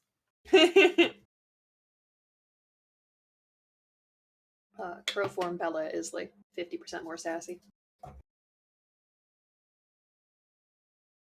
The heart shrinks, but the sassiness does not. Well, you've decided sass is the best way to avoid grabbing shiny things. God, though, to have something else to fidget with so that you don't pick up random object is a life skill for those of us with ADHD. Though, oh my god. Mitch, can't do that. There's a reason why I've got like 3 different pins on my workstation. Why I started carrying around marbles, because not only for me, but I had a friend who would routinely take apart his pen in class to stop from shaking his leg, and then his pen would break, and then he would have it and nothing to write with, and his leg would be shaking, and so I just started to get marbles because then I could roll that over to him and he'd be like, "Oh, thank God." It's like I love the idea that Bella went to these lessons just being like, all right, I'm gonna learn stuff. And they're like, just have something to distract yourself with. Here's like coping mechanism. He's like, oh God, no. I've been doing this my whole life. This isn't gonna help. It's already faded back to a background process. It's like the have you tried meditating? Yes. I like to call that napping. Well, no, that's more for my being like, "Hi, I have sleep issues. What should I do?" And they're like, "Practice good sleep hygiene." I'm like, "I do. I don't use my phone for this amount of time before bed almost every night, and all of that other stuff." And they're like, "Try meditating." I'm like, "I also do that. Would you like to see my my downward dog use every night score? Because I've almost got like the entire month." What's up? I'm back. We were just talking about Bella, and then the fidgeting, keep a fidget on you ADHD coping skill that is a real life coping skill. Yeah. And the reason why I kept marbles on me in college, among other things.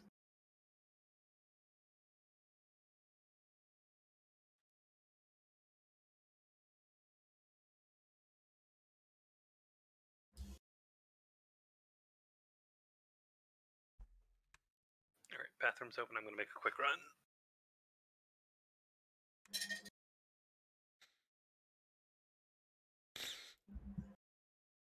I watched we watched, I want to say like we watched 7 episodes of Critical Role last night, I think. Like the TV show, not the actual. That would be a full day worth of everything if it was actually the show.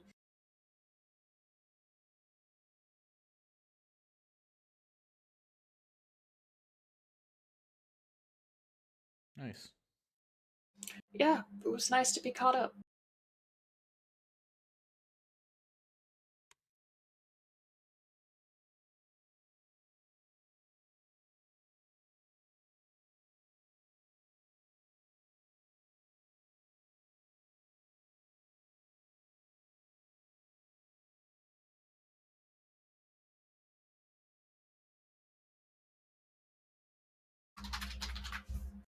I just realized something. Yes. Bella's mother is gonna lose her absolute shit when she sees the family sword on his back. Yes. Yep. I told you so many stories about that place. That was the one thing I asked you not to do. Yes, correct. I've been thinking about this. This is the yeah, your father Hello. died as a soldier, and I can't believe that you didn't listen to me, and the only thing I asked you not to do was go back to Barovia, and you fucking did it. Oh no, Bella's mom? Yeah. Yep. Oh no. I'm sad Now, already. granted, Bella did not intentionally go to. I don't think she'll care. Oh, I no, did she do a won't. pilgrimage. Bella does very little with like full awareness.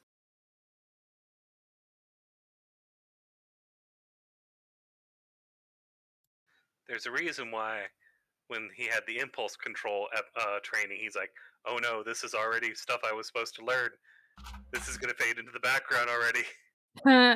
Like, I'm pretty sure that his mom has already heard a million versions of, well, I didn't really like think about doing it and then I did it. It wasn't like I really disobeyed you because I wasn't like, I'm gonna do that. It just sort of happened and I was there.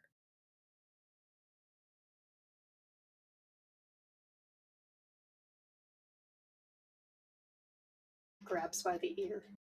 Yeah. I was a hero. Ow, ow, ow, you almost died. That was the other timeline me. Now, I do think it would be very obviously up to you and Mitch, etc., how she reacts to your companions, but I do think it would be really funny if she's like halfway into a scolding and she's got Bella by the ear, and then she notices us and is like suddenly very polite and is like, "And who are your sweet friends?" Yeah, it's like You one of didn't. those. Have you ever been over at someone's house when their mom yells at them? Yeah. Yeah. Like, this isn't about you, honey. And then like yeah.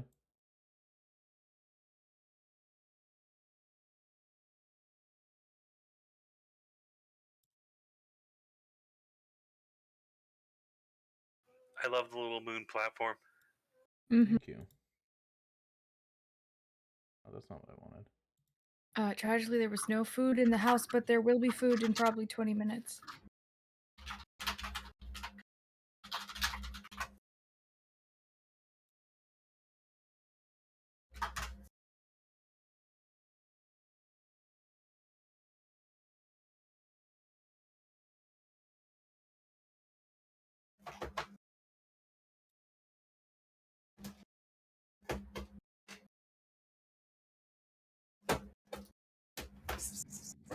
Chris.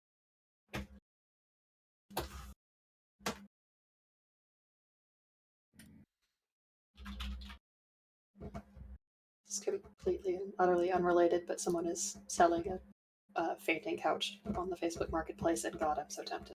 You should get it. Follow your impulses. We'll all die one day. Nothing in these times is certain, and if you find a chaise lounge, you should get it.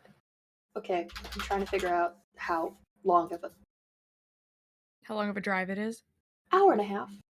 Could be worse. Could be worse. Could be way worse. Could be a lot worse. Could be worse. Could be worse.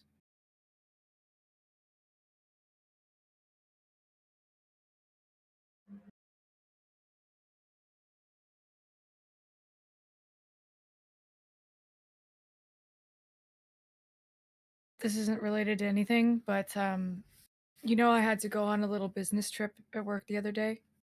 Mm-hmm. Well, they compensate me for my mileage if I'm driving my car on the company time.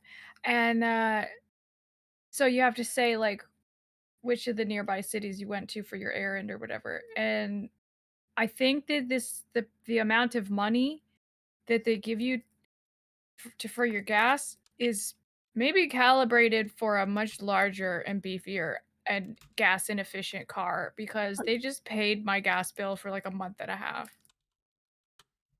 Damn. Well, no. So I'm pretty pleased with that.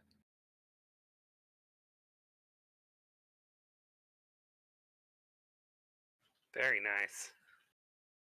Maybe like a month and change. But I'm happy about that.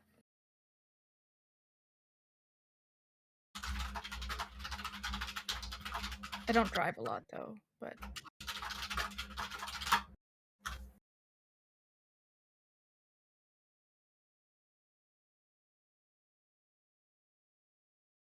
Oh yeah. so do we get to meet your mom first? Or are we doing the beach episode first? I feel like we would probably run into Bella's mom first, but that's just me. Yeah.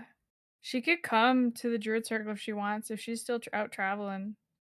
She lives in a coastal village, so I'm Oh, just saying that's cool. We could meet her nearby. on the beach. Hmm. That's so funny. That could be like one of those, small world thing, like the Druids go to this beach every 5 years or something. Skrios has been there before and is like, "You live here?" It's like, just down there, past that little lump of not quite a mountain.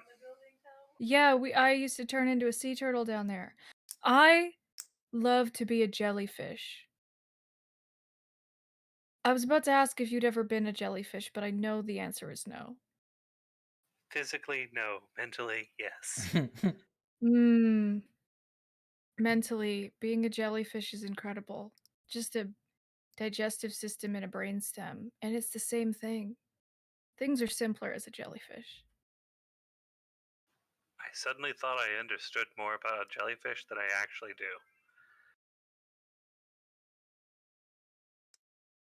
But the point remains, I had no idea you lived on the beach that we frequented. It's like one of those things. Once you go to the beach once, you're like, yeah, that's nice, but you don't go every day necessarily, unless you got a reason. And most of the time, I spent, with the caravans coming through and not coming out this way, they don't get too close. Well, we certainly didn't spend much time out here either. It's more of a training excursion for the younger druids most of the time. As an aside, out of character, I live near the beach. That's so true. You're like, yeah, the ocean's right there, but I only go there sometimes. I mean, it's like a 30-minute trip. I'm not gonna, yeah, whatever. I can do that anytime, and then you just don't do it a whole lot. And then you just don't do it that much. It's so true. So true, bestie.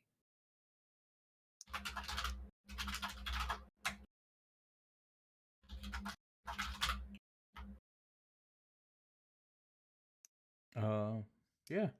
I feel like you guys go through the portal and it just kind of like big flash of light. You guys are just like in the woods somewhere, you know what I mean? Maybe not the woods. What's a good portal destination? Mouth of a cave. Mouth of a cave, or like big ring of trees, you know, around a clearing.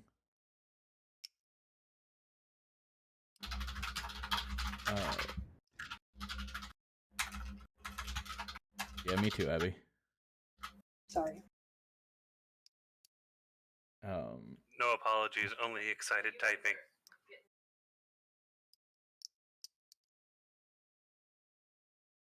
Yeah. Yeah, I think you guys can make it there. I don't think it's particularly difficult. You're on the right side of the ocean, which is nice. Oh, thank God. I don't even know, like, the other half, like, the other quarter, 3/4 of the map? I don't know. Like, this continent's, I'm pretty sure we're on the same, oh God, are we on the same continent? You are on the right continent, I think. But it takes you a little bit to get there, and then you're like, yeah, I'm gonna go home. And Skrios, you like proceed, like you guys stop at a village or whatever, and you get like that's like you orient yourselves and you start traveling. And Bella's like, yeah, I live on the coast, and you're like, okay, yeah. And then as you get closer and closer, you realize more and more that Bella just lives it like you guys were basically neighbors for a long time.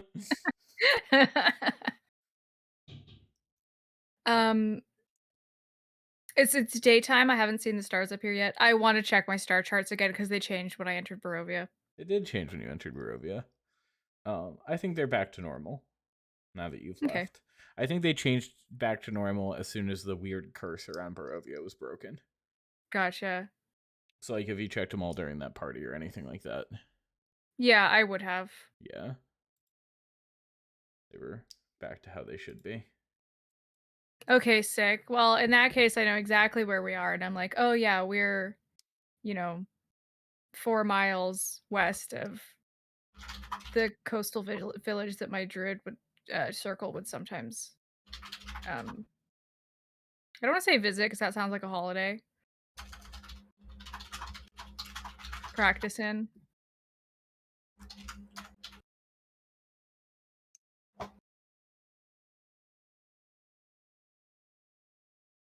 Observe a traditional excursion. Yeah, something like that. I mean, they could be out there for. You could have like some, I don't know, beach cabins that are like set up there. Adirondacks, which are lean-tos, thingies, like wooden permanent structures that have one side open. I feel like I need to define what an Adirondack is. Yeah, I feel like they're more into like the like the way a lot of older indigenous groups would have structures that are assembled and taken down so that you're not leaving an impact. That's fair.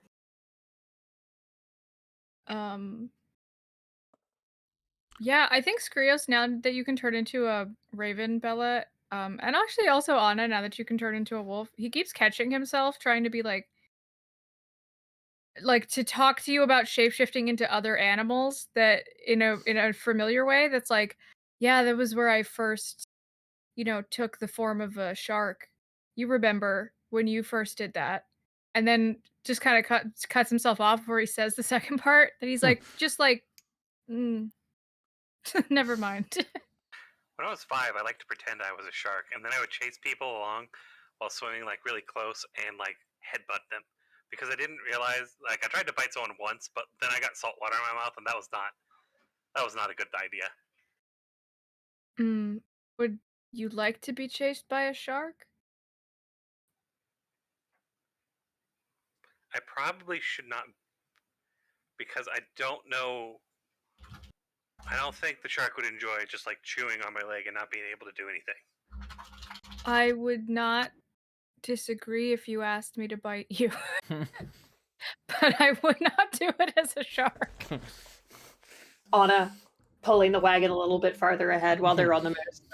Like, okay.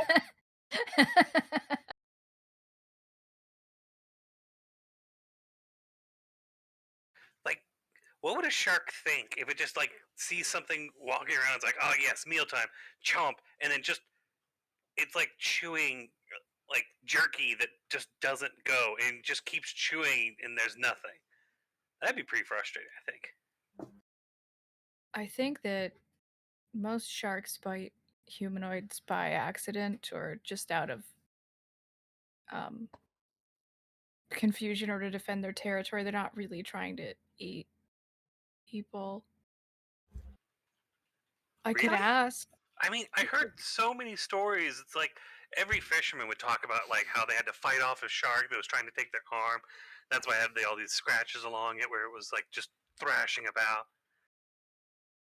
Some of your fishermen speak more than they act. Well, most of the days they were spending like, just shooting the shit. So I wouldn't be surprised by that. But does that mean they didn't fight the shark or that the shark was just confused? It probably means that they didn't even see a shark.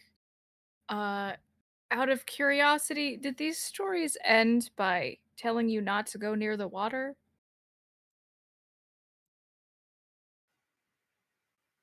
How did you know that? Just a hunch. One of them also ended with "Stop getting in my goddamn boat, you little brat." I think Skrios laughs at that. But Well, he you had should like the always best position to jump into the water from. His you little should tiny always boat was close enough so I could get a good dive. you should always listen to the wisdom of your elders.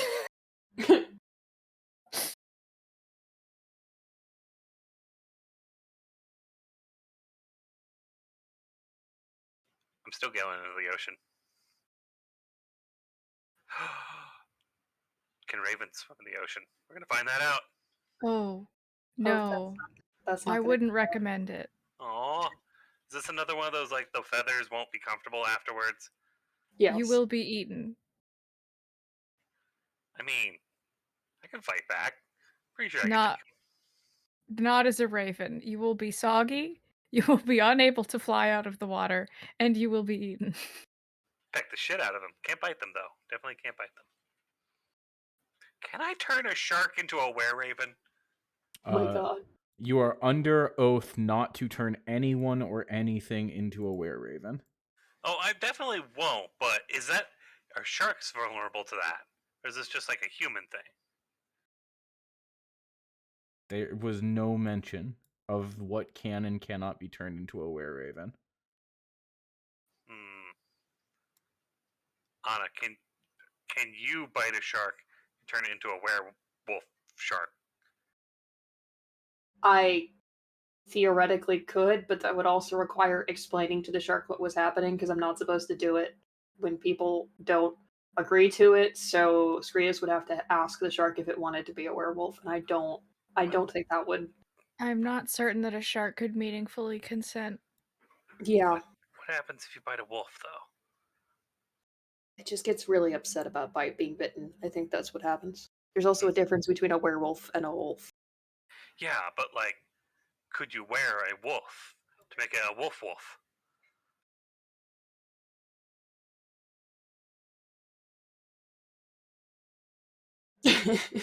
Oh, no. I'm gonna go with no, Bella. Hmm. You ever give a stupid thought enough time to sit in there and the only thing that comes out is laughter? I think that was what happened there. Yeah, that's 90% of Bella's thoughts going through my head. That's exactly them. It's great.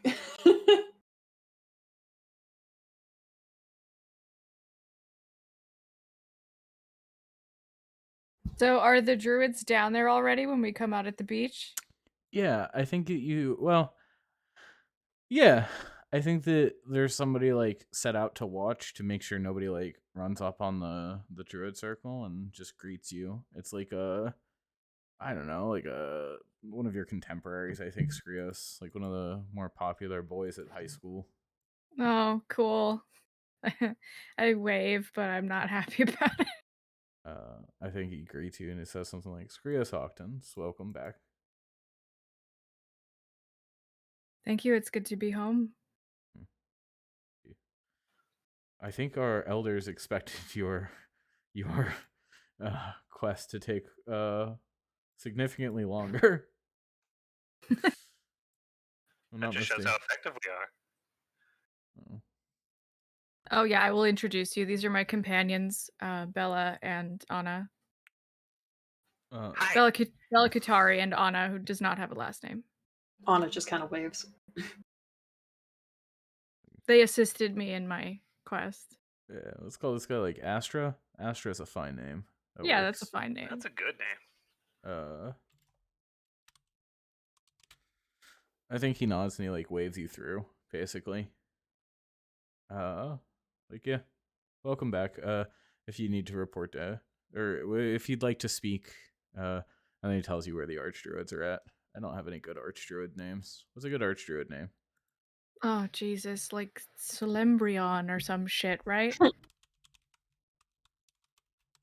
Let me crack back open fantasynamegenerators.com, D&D elfnames.php. Let me just grab Yeah, all. thanks. I'm gonna name it Dagalore. No, bitch. We'll just smash Solembrion together. isn't bad. Okay. Did you ever come up with a name for your moms? Yes, I did. I did crack open fantasynamesgenerator.com, D&D elfnames.php. Did you post them anywhere? No, I just had them privately for here they are.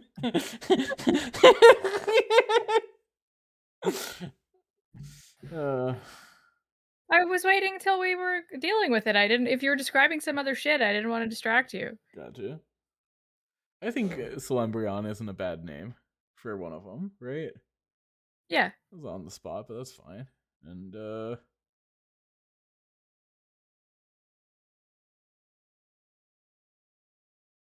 Bingus.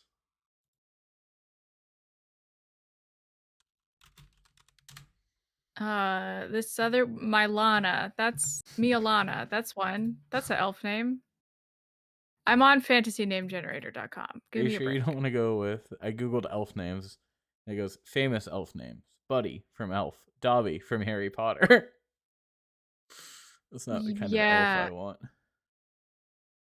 What did you say the other one was? Did you post it? I didn't. I was just saying things that I'm seeing. I already refreshed it.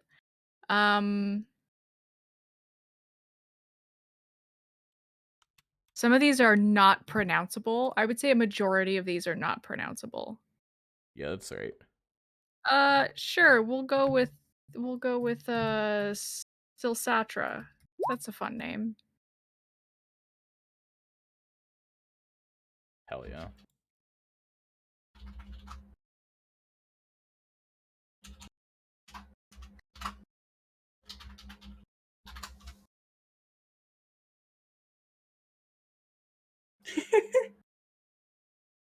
Yeah. I'm feral. Don't worry about it. All right.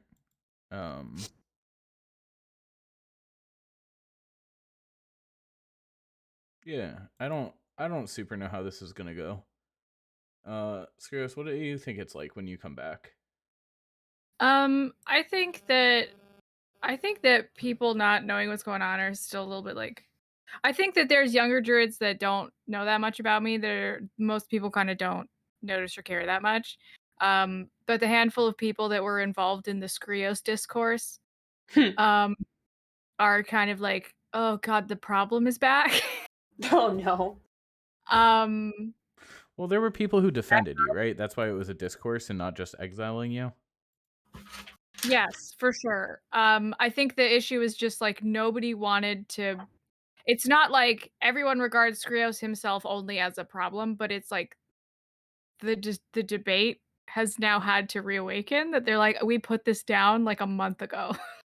Like, it's supposed to be a couple years at least. Come on, man. Yeah, like they were hoping to have some more time where they didn't have to deal with this particular thing. And now they're like, okay, so we were just taking the kids out on a training exercise and now we got to do this again. But I think that Skrios will invite Anna and Bella to meet the Archdruids if they are open to it.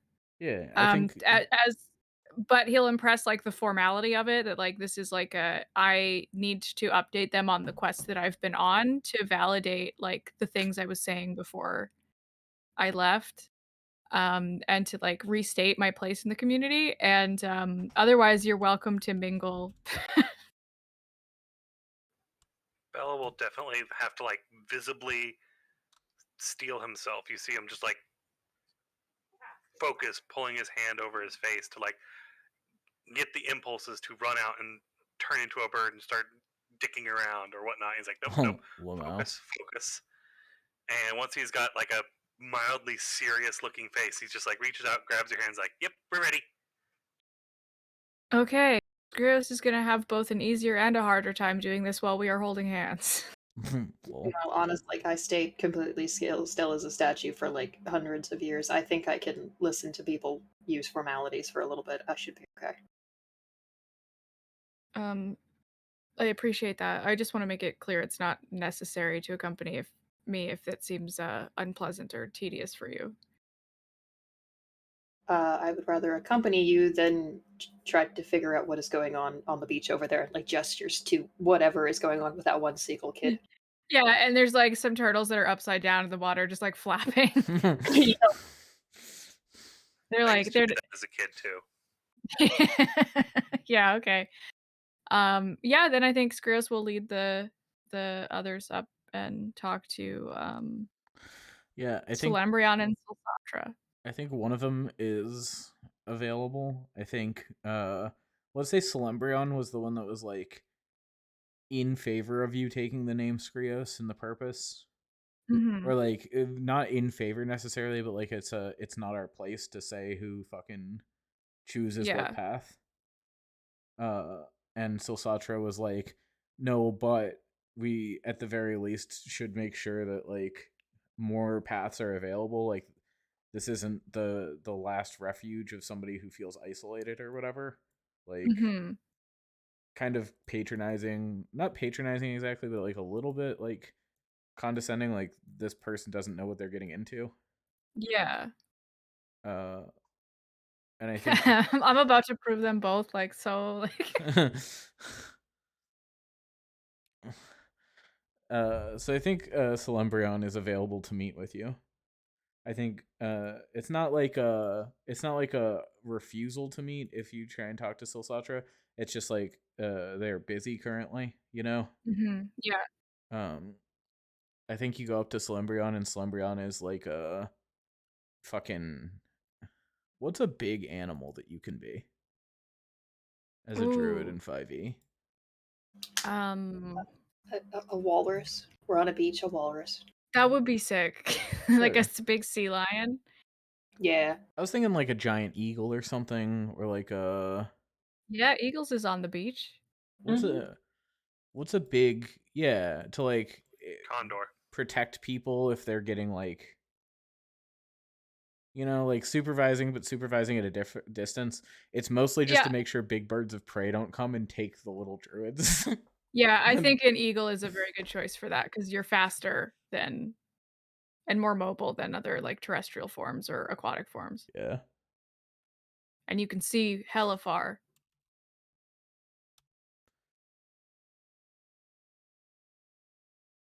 I'm sorry. A giant eagle speaks its own language? Yes. It What? speaks giant eagle in D&D. Yes. What? That's sick. How Boy, big is a giant fire. eagle when you're looking at the giant eagle's stat block? Large beast. Large pieces, so it's big. Yeah. So are we talking about like the eagles that flew like Gandalf and that? Is that what we mean? Or are we just talking about like really big eagles? I think it has to be. Large is Gandalf size. You're a medium You're creature. medium. Yeah, large takes up 4 squares. So 10 foot by 10 foot. They big. They have a fly speed of 80 Big. feet. Yeah, and I can also see, I see them looking normal, which is probably actually really weird to look down at the beach Yeah. because it's like I already can tell which of the tweens is down there, like upside down trying to be a turtle. Like,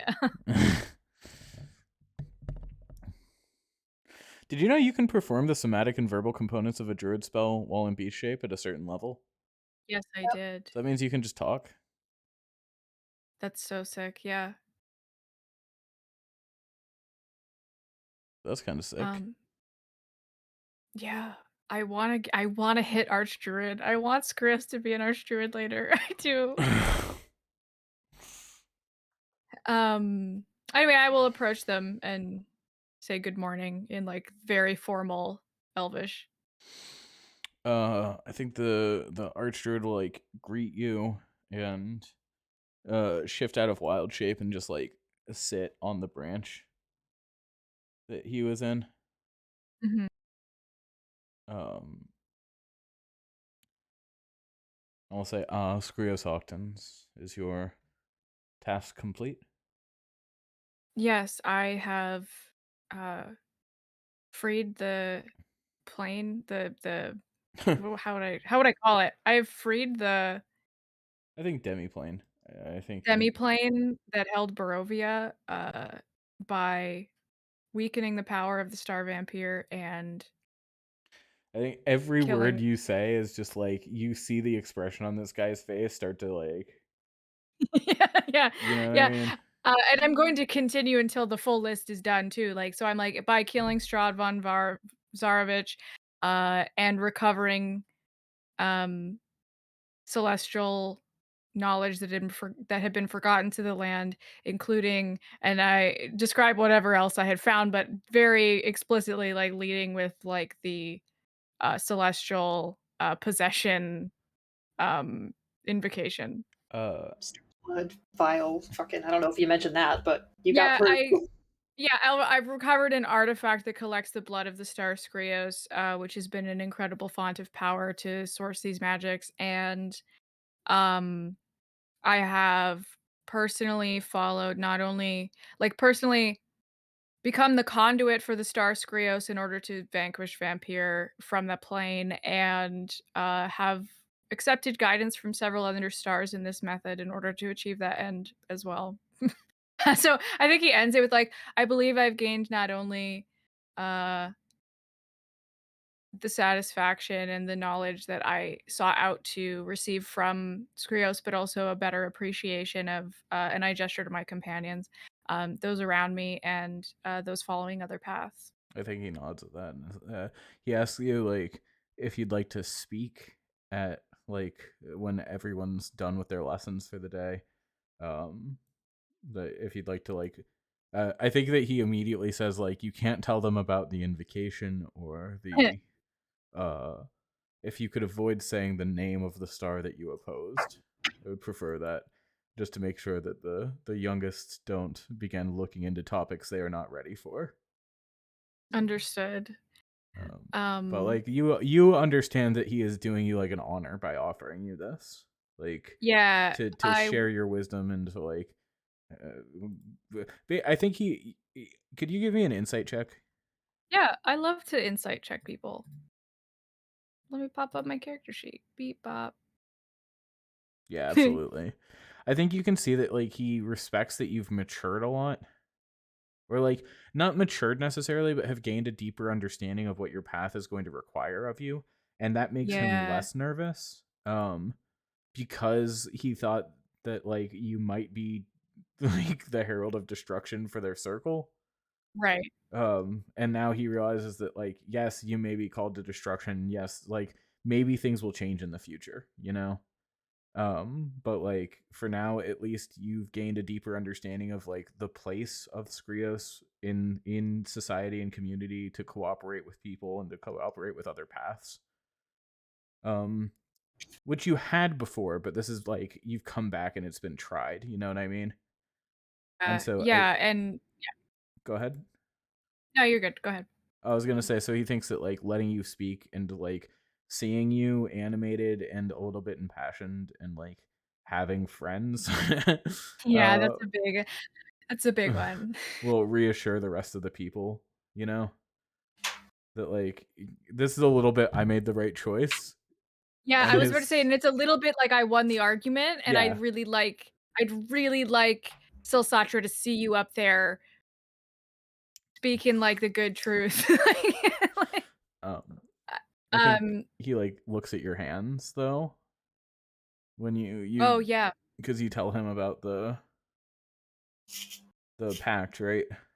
Yes, I specifically would like to ask that, um I think I wouldn't be maybe privy to any specific details because I think any kind of really serious communion with the star where you take something on to the degree that it actually changes your body or whatever, is kind of kept by the archdruids. It's not common knowledge. Yeah.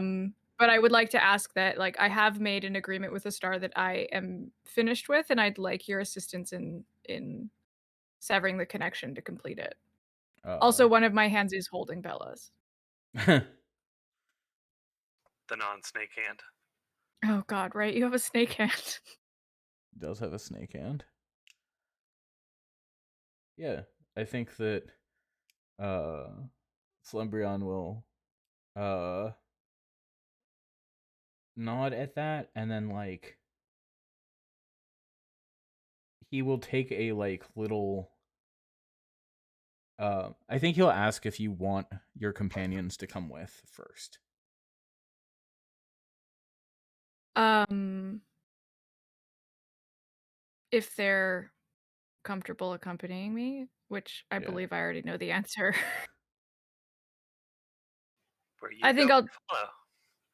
yeah, I'll just look at you guys to confirm and then like I assume you're both like nodding and I will say Yep. yes. Oh, I definitely say that. Where you go, I follow. Oh, you're adorable.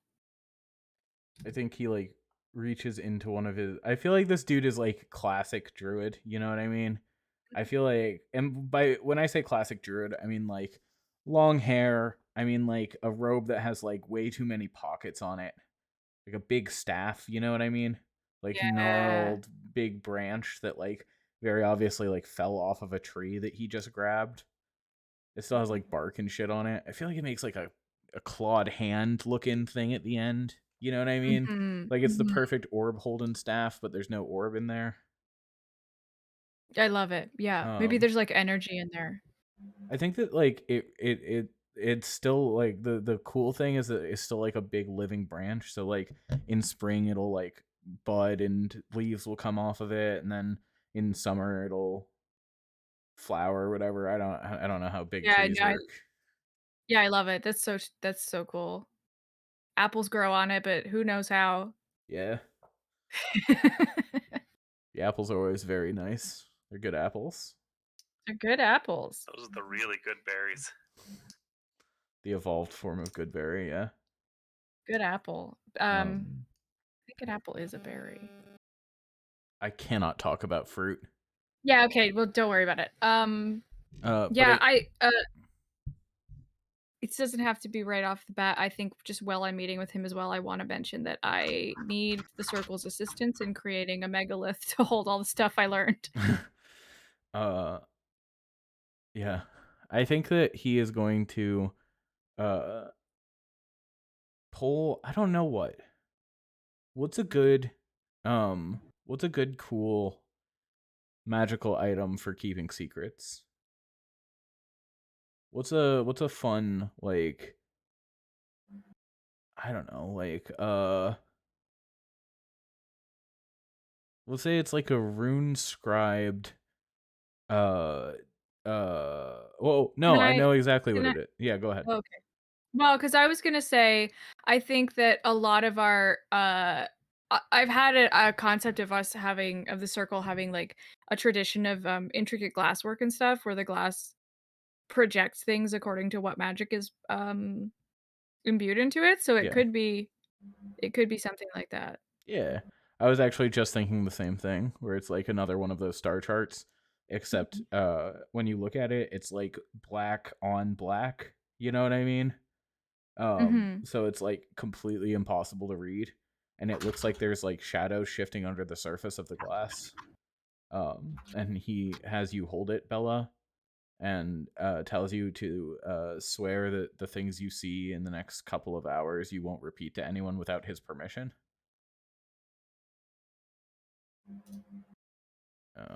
If you want to follow. Yes. Definitely. We'll definitely commit to that one. I've already got another one of other secrets I'm not supposed to say, and then I won't say those either. And like you feel something binding you when you say that. And also you can now see the stars on the star chart, and he does the same for all three of you. If again you agree. Is that a compulsion thingy where I can't not do the thing I promised? I think he says it would be unwise to break your oath. Oh, this is gonna be so much easier. This is cool. This is like all the stories. Also, I'm sorry, but I love Excuse listening to him talk, and I'm like, that's yeah, they talk. Skrios talks like that. That's how they talk.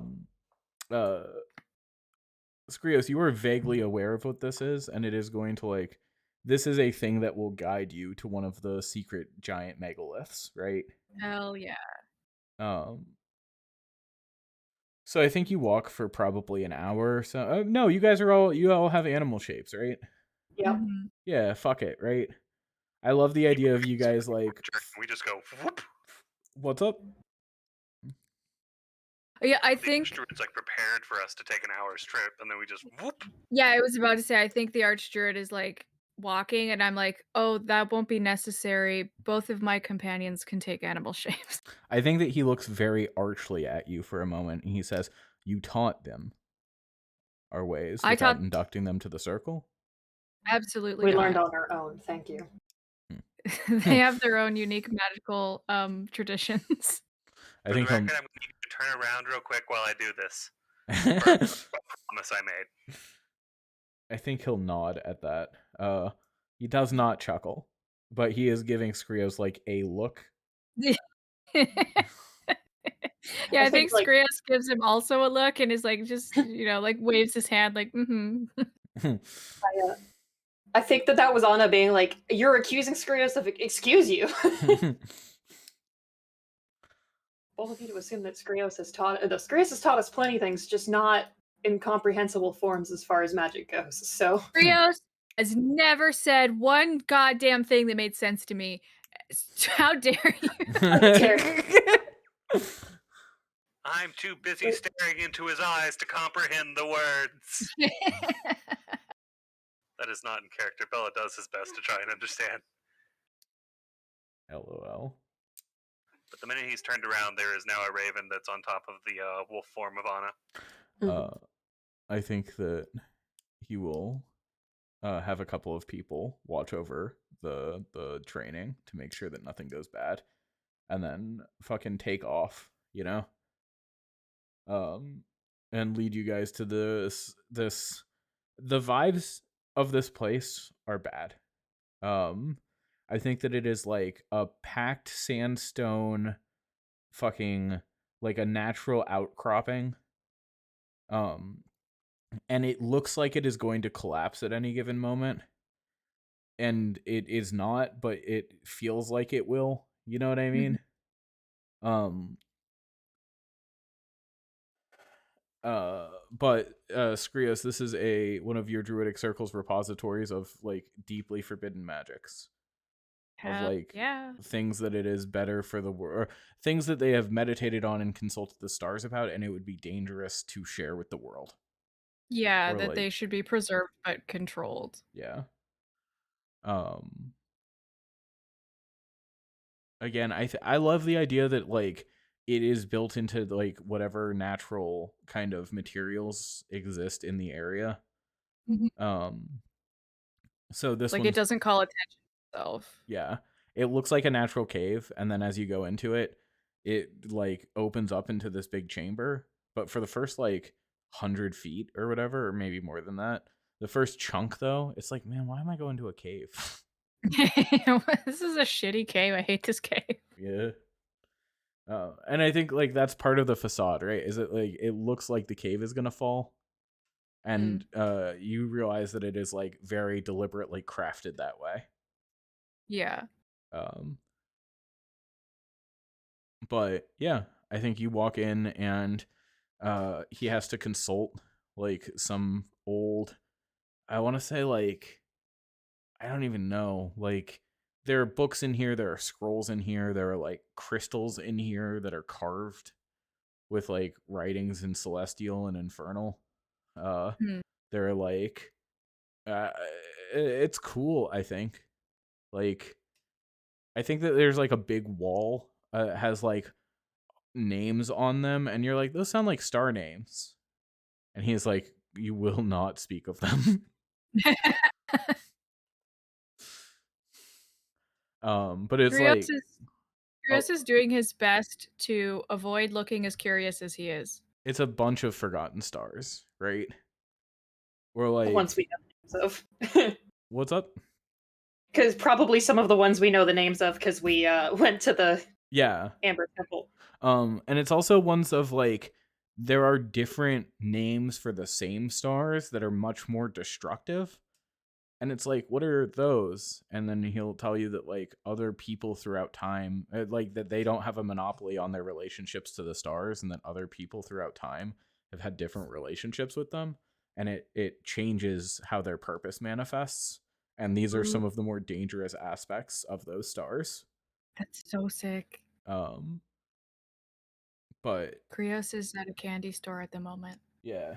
Well, I think there's like a different version because like Skrios is like necessary annihilation, right? Mhm. Of like the utter end of all things. I think there's another version of this that is like the fucking like walking apocalypse version of Yeah. Skrios. You know what I mean? But yeah, I think we'll like come out with a mirror, like an exquisitely carved, I want to say like a single huge gemstone has been like carved into a like big two-handed looking mirror thing, and we'll ask you to set your palms on it, Oh, sick. Yeah, I will. and he'll start like chanting in celestial and making like an invocation. Skrios, you understand it because you speak celestial. I don't think anyone else does, right? Nope. Nope. But basically Not to be on it. he will invoke the name of the star that you bonded with, Skrios, and make an offering of the secrets here. That like he will guarantee or like promise it the secrets here in exchange for like releasing you from the pact. And I think that the silver on your hands like melts down and becomes the surface of this mirror. And if you look into it, there is like this horrible burning eye that is constantly moving. It reminds you of that the single giant green eye that those little guys had in the Amber Temple. Yeah. And it is like constantly moving, and if it stares at you, you are like suddenly viscerally aware that you have no secrets that can stand before it. And it is like an uncomfortable thing, and the archdruid like goes and like puts it up on the ceiling, or maybe it doesn't even do that. Maybe just like lets it go, and it like it floats like it is in the middle of an anti-gravity sphere and adheres itself to the ceiling. Yeah. Right? And I think he like stands and he pats you on the shoulder and he says, I understand that this must be harrowing for you, but it is not the first time. Thank you for coming to me for help. I appreciate your faith in me, Skrios Octans. I'm only returning the favor. Should you choose to stay with our circle, you will be inducted into some of the greater secrets. You are too experienced and too dangerous not to be. Chris is like beaming, like he's giddy. He's like trying to be like really like serious. He's like, but he's like, thank you for trusting me with such great responsibility, Archdruid. But he's like, hee. And Like meanwhile, I was like, they fast tracked you because you got access to the hidden library. Like, yeah. I think we'll nod at that and say, like, I did not set your feet upon the path, but you walk it nobly. Chris is like, okay. Like he's gonna cry about this later. He's like so excited. You guys, like, I think that he's been excited about several things over the course of this, but I think Bella and Anna, the next time you three have a private moment together, Chris is gonna be like, can you believe what happened today? I finally unlocked the secrets of I got to see the inside of the ancient repository in the megalith. I didn't even know it was there. We've been to that cliff like 100 times. like he's like in his element now. But he will be very serene and calm as much as he can. I don't think he's hiding it very well, but he's like he's saying the right things. Yeah, for sure. I think that this guy is like before it was more of a we should let this guy do what he wants to do. We're not in a position to like dictate his life, you know? And this is like a much more full-throated kind of approval of you. Yeah, But I don't that know if means a you're lot. like, yeah. Yeah, that means a lot. I think that he's always valued. I think he'll say this. He's like, I've always valued your willingness to speak on my behalf, and your faith in the path that I needed to walk. So this is quite meaningful to me. Thank you. I think he nods and he says, I'm excited to see where the height of your path will lead you, Skrios Octans. Now, if it isn't too much to ask, are my mothers around? Yes. Your mothers are, I believe, with the older members of the circle. Which one is which, Skrios? I think that Valira is Abby and Odanis is Mitch. Okay. Before we talk to them, there is now pizza for me. Okay. oh, okay. Absolutely. So we can Go take grab that pizza. Cool. I'll be back in just a minute. Abby, sorry this is kind of content light for you. Oh, I'm fine. I Okay. am quite good. Trust me.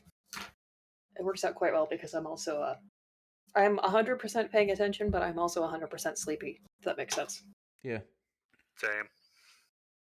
I'm gonna go run to the restroom real quick. But I I could sit here all day and not like I enjoy being a part of the group, but also I could sit here all day and listen to stuff about Skrios and Bella and everybody else. I could just be like, I'm enjoying this. This is great.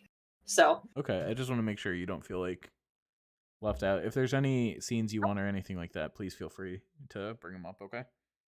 hell yeah, I'll let you know. But I do not feel left out at all. Thank you for checking. Yeah. I gotta run to the restroom.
I have returned.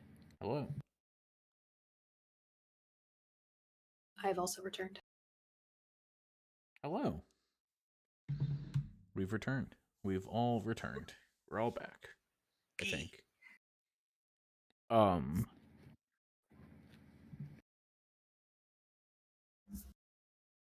think that the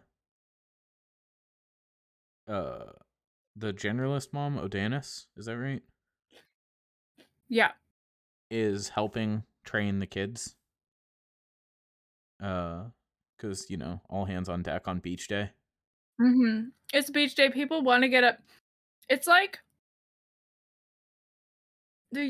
Druid spring break for kids. Yeah. For the teens when they're like, listen. I mean, I guess they're not technically teenagers because they're probably like 90, but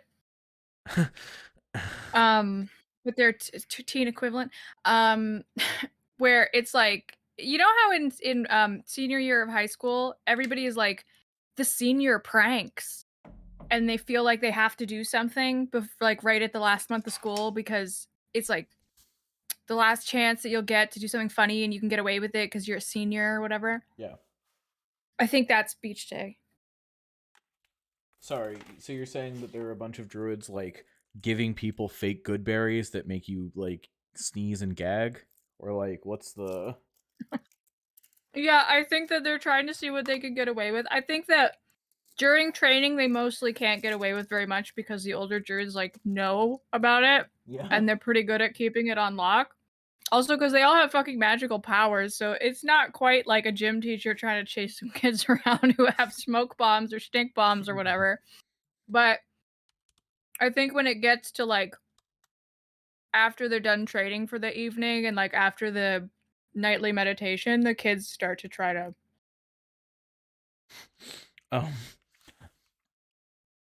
Druidcraft can make skunk smell. yeah. It can, and that's a cantrip. Yeah. I guess it can also delete skunk smell.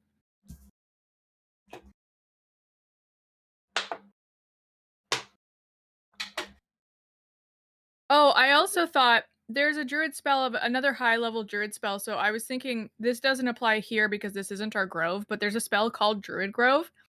That I'll look it up, but I'm pretty sure it's called that. Yeah, Druid Grove 5e. It basically sanctifies an area for an arch druid or a high enough level druid so that if you are an intruder to the space, you can control the fog, the undergrowth, and you can animate up to 4 trees. And there's some other additional like environmental effects that it can cause where if you're hostile to the space, they will attack or entangle you. And if you're welcome in the space, then you can like the vines that would entangle an enemy will like pop up and become chairs and beds for people, and like they will, you know, they're like harmless or beneficial effects to people. So I think that's in effect in the main grove. That's like their base of operations. Hell yeah. I just thought that was neat. I was looking at the higher level druid spells and I was like, I gotta get me some of those, but obviously the arch druids have them. Can you read the material component for the Druid Grove spell for me? Yeah, it is mistletoe, which the spell consumes, that was harvested with a golden sickle under the light of a full moon. That's sick. Yeah. That's also not that hard to do once you already have the golden sickle, just saying. Right?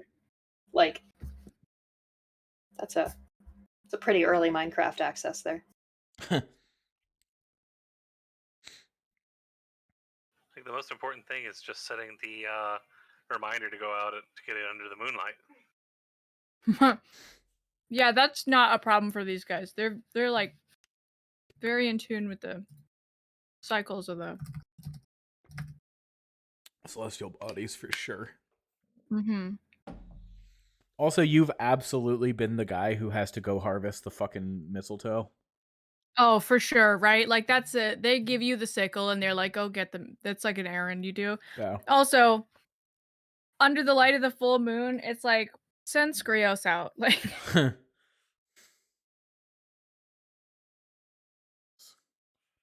Skrios always loves getting the mistletoe. I don't know why. Cut to Skrios just hacking away at it with the fucking sickle. Like, Yeah. Like, it's precise. It's still harvested correctly. It's just like there's a certain vicious glee to it as well. The other druids should be concerned about this. Let him have it. And he's alone. Like, usually it's not an errand you need a bunch of people for. So he's either with like one other person or he's by himself, so he can really lean into it. Oh yeah. But yeah, I think you can go up and gather your moms. I don't think that that's like too difficult. What is their beach like? I know that you said it's like erecting and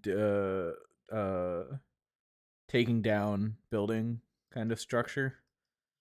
Oh yeah. So like not a beach house style thing. Yeah, but not like a beach house. I further. think that if there are I think what are they called? Pit houses? Where if there's sort of an embankment or whatever, they can sort of uh dig into the side of the earth, or if there's like a hill or something, and then they basically just put a roof on top of it. Oh, gotcha.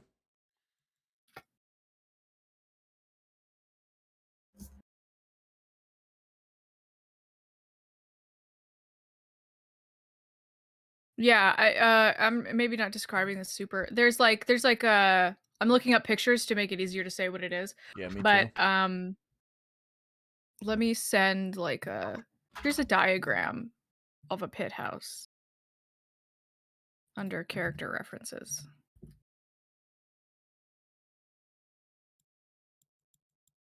Yeah. Okay. Okay, I was thinking something like that, but that's a lot bigger than I was thinking. But that makes more sense. Hell yeah. Vegetal material and earthen covering. You know it. But yeah, absolutely.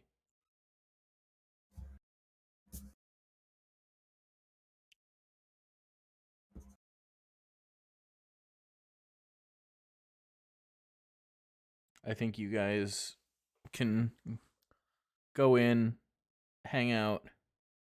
What? Sorry, I'm like getting nervous about role playing these characters because I don't have like a strong voice for Odanis, I think. But what is your desired, like what is the desired interaction that you guys have here? Well, for one, I think that Valira in particular is the kind of person who's like, my baby's home. Okay. And I want to be embarrassed by my moms, and I also wanted to introduce Bella to them. Yeah, I don't think that's a problem. How does the conversation start? Like, you guys see Valyra and Odanis on the beach. I think Valyra is trying to help one of the turtle kids to flip back over, and Odanis is like, you have to let them do it on their own. That's how they learn. Well, I can't just leave them to it. It's how they learn. Next time, if they flip over, you might not be there. Yes, but if I help them do it now, they'll have more confidence the next time they flip over. I think Skrios sees them while we're coming down the beach and like just actually really smiles and is like, oh, it's the Octans. Do you think I could flip the turtle over if I was a raven? I think the turtle would become quite afraid and you may be intercepted by an archdruid. The archdruid already knows I can do the raven thing, though. We have more than one. You may want to stay as a humanoid for now. But everyone else is getting to play as animal forms. We can play later. But and then he kind of like looks a little self-conscious and straightens out his robe a bit and is like, those are my mothers. Oh! I think you say that, and Odanis like looks up and is like, Skrios, think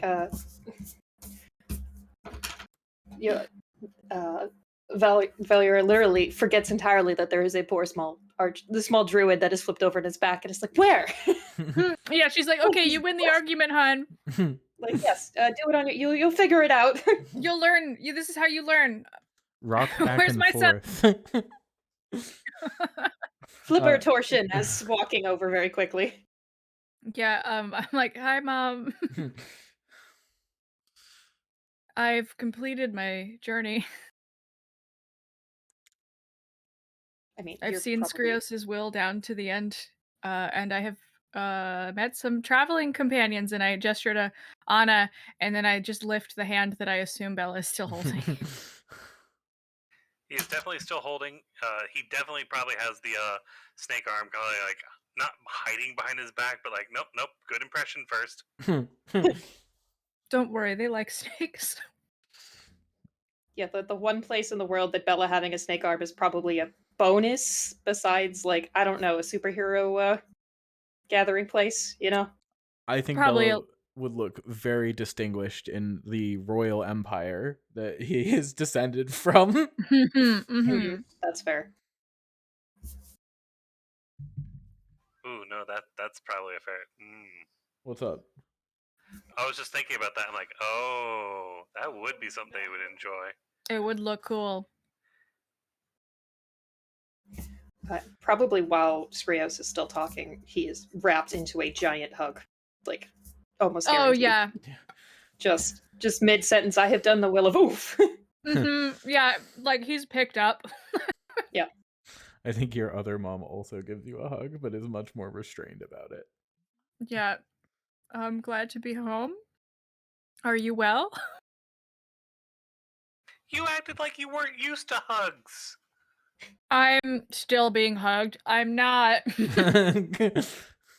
He has been hugged every day of his life and has acted like they're new to him every single time. It's quite adorable. Mom. Like, just pulling at robes, brushing them off. Yes, but like the first couple times, he was like super surprised, and I was like, worried like I frightened him or something. I wasn't frightened. I was just surprised.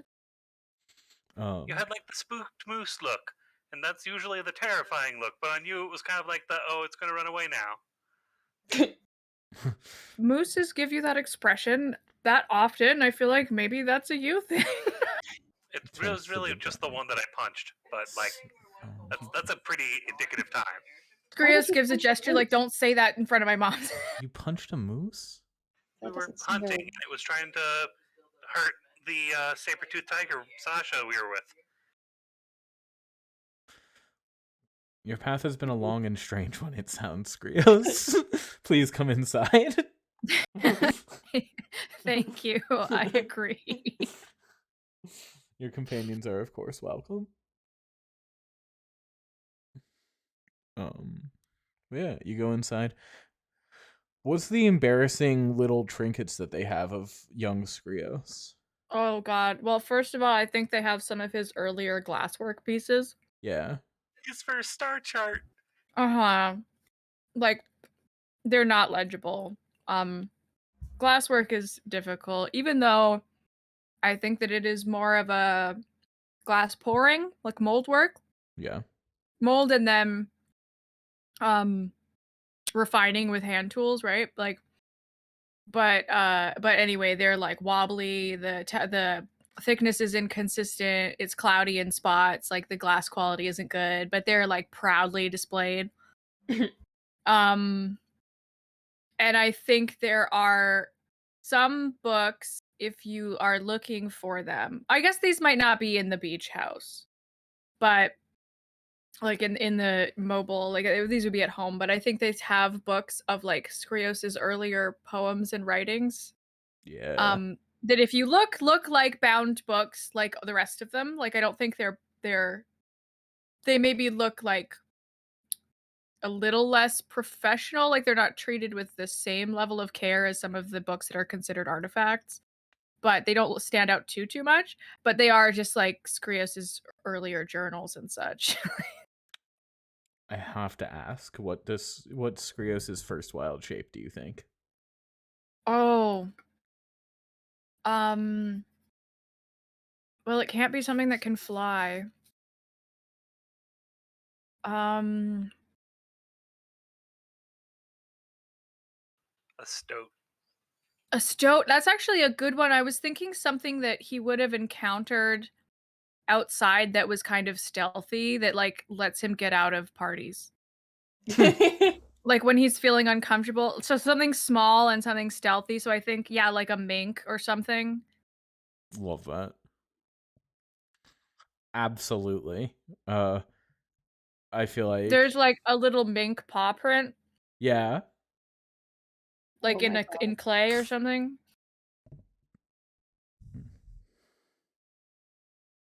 They bring it to them with them to the beach because it was the first time that he like transformed into a wild shape was at the beach to try to get away from everybody else. hmm. Because that would be, doesn't have to be, but that would be cute. No, it's cute. Yeah, you could roll with it. But yeah. I think that Odanis will like listen to your story and without much interruption. I don't have any I think we'll like ooh and ah at the appropriate points and like compliment you on your level head and wise decision making.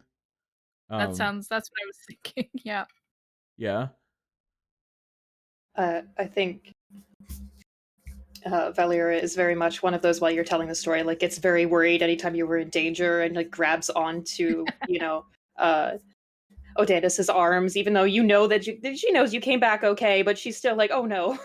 Yeah, Hugs. that's Like, so oh, sweet. that sounds dangerous. Hugs. But were you hurt? Are you okay? I think Odanis will give Valera like the side hug, smooch on the forehead, like let him tell the story. He's fine, sweetie. You can see him. Yes, but not all scars are visible. He might have, I don't know, it might have lingered. I'm worried. Let me be worried about my baby. Skurrus is like so like you know how in many fantasy settings and artists draw like the elves where their ears are a little expressive. Yeah. I think Yep. Skurrus's ears are down and he's a little purple. He's like embarrassed that they're fussing so much in front of his friends that he's never had that he just brought home for the first time. So he's trying to tell this like long adventure story where he avoids the super forbidden information. But like sort of tells a story of like, well, we met while we were traveling with this caravan and the turns of the stars that brought our paths together ended up sending us through the mists into Barovia, and he'll like mention some of the people that we met there and blah blah blah blah blah, like outline our whole adventure. Yeah. And whenever Valira seems like too upset, she'll be like, or Skrios will just kind of sigh and be like wait for her to be done and then be like, Mom, it worked out, and then continue the story. Yeah, and I think he'll when he's kind of finished like the highlights that he thinks he needs to tell them, we'll kind of open the floor to like and Anna and Bella if you have anything you feel like I've missed. I think I- Odanis has like made tea for everyone. And it's good. This is the best tea you've ever had in your life. Oh, fuck it. Bella's doing like the tiny little sips, like still hot, still hot, still hot. But when the floor is open, like we'll definitely be very excitedly talking about the mules, Bonbon, and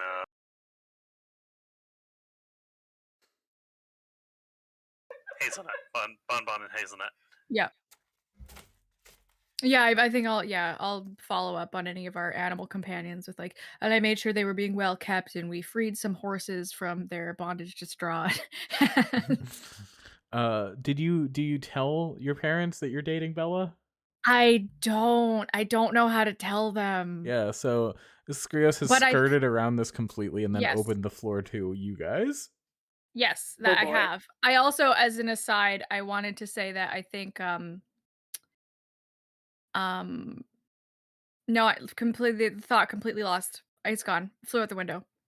I mean, I'm assuming, and this is just me, I don't think Bella has probably let go of Sirius's hand this entire time because that seems to be the standard at this point. But that's just I Yeah, think he let go when the hugs were happening. It's like, no, no, no, this is their time. But the minute Skrios is free and sitting back down, it's like, nope, my hand now. I remembered my thing. The other thing is, like, Skrios has never had friends over. So I think both of his parents are having, like, a secret silent conversation at the same time that's like, "Don't fuck this up." Or like like we got one shot. He yeah, hasn't brought anybody home before, and that's probably because he hasn't met anybody. But we still don't want to mess it up. yeah, and also, like, I think I don't know what I think maybe Valira's on the side of, like, "I told you so, I told you so, I told you so, I told you so." But like, they're not saying it, but there's a vibe, right? Yeah. I think the way that this plays out is that Odanis makes you guys tea, and then like makes sure your tea is topped up and offers you like snacks, and like is very much trying to be like the I think still like calm and reserved, but like tells you that refreshments are available if you'd like them or whatever, you Yeah, know. like, she's being very much the consummate host, like, these are all the correct steps to provide proper hospitality when there's something and when there's an occasion, when we have Yeah. important guests, like, she's got the good cups out. Um, I think Skrios maybe notes that and has his own, like, "Such hospitality, mom." I just want to make sure that your friends are comfortable. You're in traveling companions. You're it sounds like sworn allies. We are Steez. quite close. Like shoots you a significant look. Like I avoid looks at the held hand. I look at the table.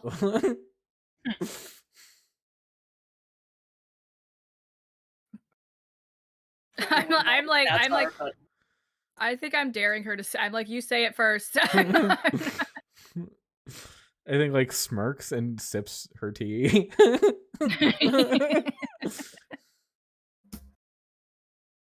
Bella, what are you rolling Bella for? is starting to put 2 and 2 together here. This is the first time he's rolled higher than single digits on his insight. it's the first time he's rolled insight on other people. In Mhm. general. That's not true. Sometimes Mitch tells me to roll insight and say no, and then I roll a 2. That's true. That's true. I think after a moment, it's like, oh, also, there was a time where, like, when we first went to Barovia, Skrio showed me how to read the star charts, and we'll talk about that little scene. That's cute. That's adorable. Skrios is very blushing. I think you can feel his palms start to get sweaty. The first not date.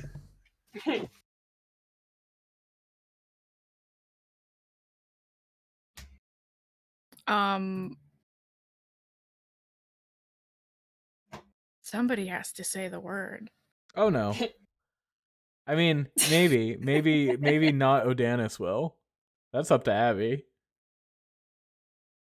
I don't know. I think she might be too busy giving "I told you so" looks to actually say it. Okay, I have a idea. Yeah. What if Valira takes Skrios aside after a bit and is like, "Now, my beloved son, who I have always trusted and loved and cared for deeply. You would tell me if there was an important Person event in your life. or person in your life, wouldn't you? Because you love your mother so much, and you wouldn't lie to her about Mom guilt. something." I'm so sorry I summoned a demon to talk to once. So you guys Does Bella say see- that? No, this is the same tone. I was just Gotcha. Oh yeah. I thought you were gonna tell Skrios' moms that you summoned a fucking devil. Oh my god. I think Skrios might have His tones come up. He has to make the joke about that to Anna. Yeah, I think that you guys are maybe still at the table and you can see Skrios get like he got up to go to the bathroom and his mom like intercepted him on the way back, you know? And so you can't hear what they're saying exactly, but you see her with like that like mom face, like that's intent and leaning in. That's like, I love you so much, and I want to protect you, and I want to be there for you in your important moments, and I hope that you would share them with me because you're like my one and only beautiful baby boy. And eventually, you just see Skrios like look down at the floor, and he says like, "Bella's my boyfriend." And then I think she like lights up. Like, At that moment, when you look back, Bella has got the cup in the snake hand, and 2 of the snakes are trying to sip the tea. Oh my god. As Bella is not looking, Anna is deftly casting light on his saucer every time he doesn't notice. Because why not? That has become the troll move. I'm gonna learn how this works. I don't. Is this? How does this work with like biology? I think that's the word. Well, You're the This is a new thing. go ahead, Anna, if you have to say anything. No, Anna was like, "You're barking up the wrong tree. I don't have biology." I think Adonis will like look at the snakes and be like, well, they appear to be made of crystal, so I'm assuming not. I'm assuming that's mostly magic. Yeah, but they're my hand. Where does this go? But, I've never drank with my hand before. This is new. It is really good tea, though. They really like it. I like it. We like it.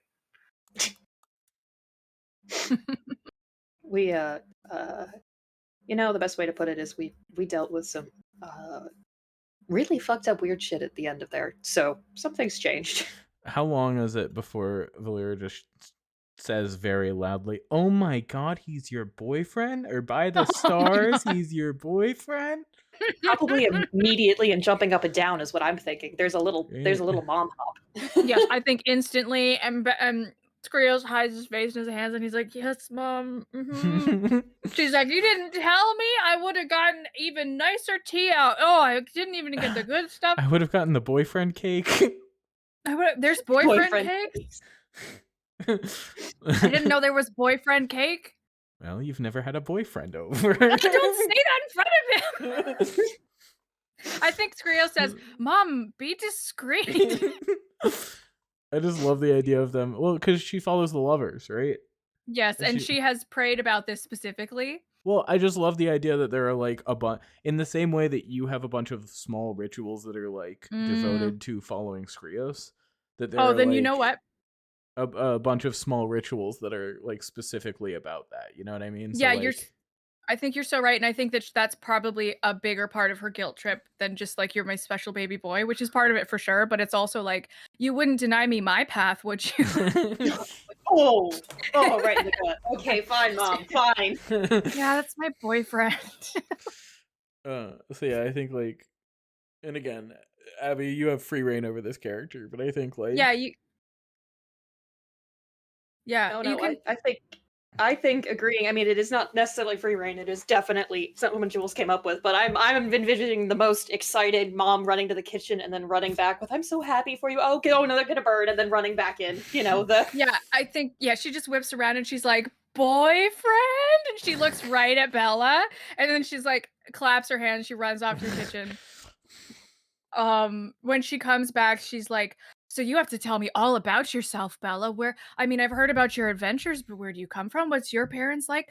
Do you like, how did you guys actually like, you said how you met, but how did you like meet?" And he's like, "I love your robes. I like this, what you're doing with this."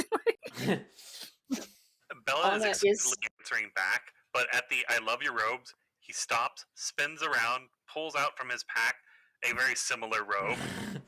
The blues to match like the new snake hand and all that, and is offering that over to her. I think if you want to take back over, that's also cool. No, go. Okay, well, I think that she'll take it excited. She'll put it on right away and be like, "This is from my son's boyfriend." He's got great taste. She's like, "Thank you. I always have so much fun when I'm able to get into a nice, good clothing shop and see some actual options. And half the time I spend more time, I think, looking through what I can get for Skrios. I think Odanis will Oh, sit next to you, Skrios, and pat you on the leg and be like, "Thank you for letting her have this." Skrios is like, our burdens among the celestial path are many. See, they're just yeah, I think they're gonna quietly sit together. I think This Valira isn't is as like, bad as the time that Skrios decreed that you destroyed my rose garden, right? And then goes back in the kitchen. yeah. Um, she's like, and I have to say it, you have excellent taste in men. Absolutely incredible. Anna's sitting here like every trial that I have gone through in my life was made worth it by this moment of watching their awkwardness. This is amazing. I think the one question that I think Odanis will have for you, Skrios, is Mhm.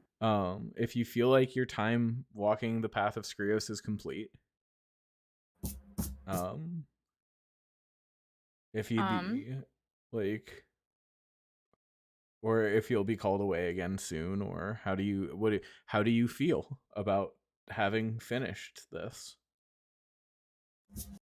I think Skrios takes a minute, and I think his honest reaction is like, I feel that I've completed the task I was assigned, and I hope to be called on again. I think I have other duties to attend to before Skrios will require me again, but I hope that it's not forever. Like, I intend to protect the knowledge that I've amassed I think she'll nod first at and that. foremost, but yeah.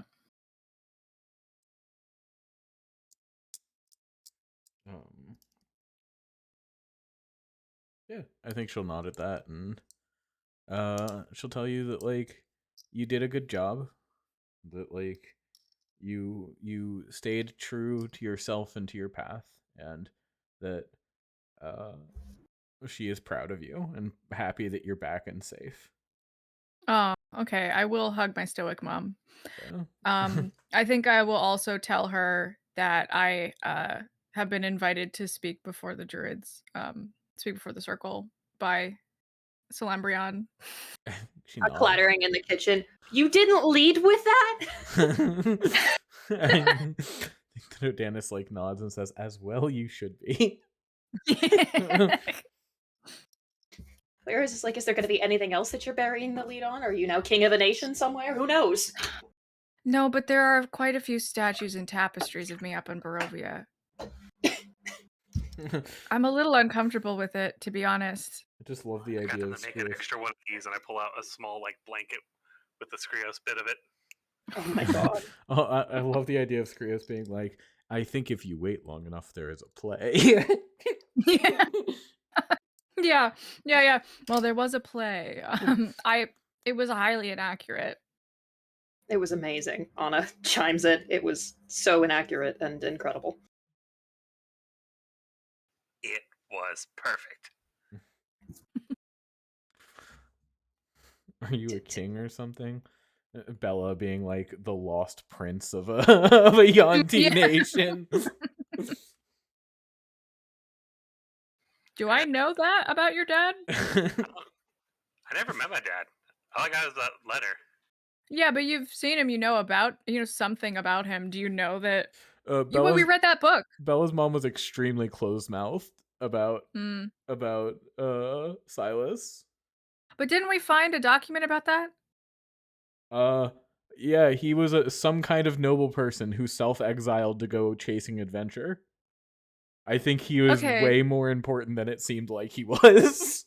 That's fair. I think Skrios will still say that. This is to try to deflect attention from him because he doesn't understand that like his connection to Bella kind of includes if there's noble, then he's kind of enwrapped in it now. But I think he'll be like, well, not me, but I think Bella's father was some sort of exiled nobility. I think at this, Dennis like the facade cracks and says, "You're dating a prince in exile." Skrios is like, maybe, and looks at Bella. I lived in like a boarding house, like a couple mile or two away. I'd be really in exile if that were the case. I think Skrios is looking like slightly vengeful, and he's like, "Well, we'll have to ask your mother about it, among many other things." Oh, you Like, should he's like, invite your mom over. Oh, I'm gonna get yelled at. Oh, I'm gonna get yelled at. I look like a snake now. I have my father's features. Oh. Wait, you're gonna get yelled at by someone other than me? Incredible. I'm in trouble. I'm sorry, I'm actually really loving the idea of her coming and all of the moms hanging out. That's funny. Oh my god. Forget So I've us just playing our found out that our characters. sons are dating. Yep. Forget us playing all of our characters. Each of us plays a mom. Each of you mom? plays a various mom. And Yeah. then I'm just like switching out in the background. Yeah. Next campaign, we're just the moms. Anyway. It's true. I need to write a letter. I have not been in a town to send a letter. We could just go visit. Are- Didn't you say you're right by the Yeah, but nearby? letter first so that she can get all of the screaming done first. She's probably still going to scream at you, to be honest. Yes, but we gotta get the pre-screaming out of the way. Okay.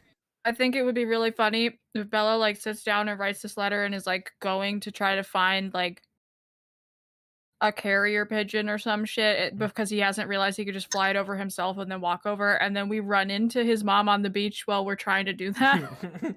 Yes. I think that would be very funny. Bella, is that okay for the mom reunion? Oh yes, 100%. She's gone out with like a group of her work friends and be like, "Hey, there's this really cool. All these animals are acting really weird. We've been watching down from the beach."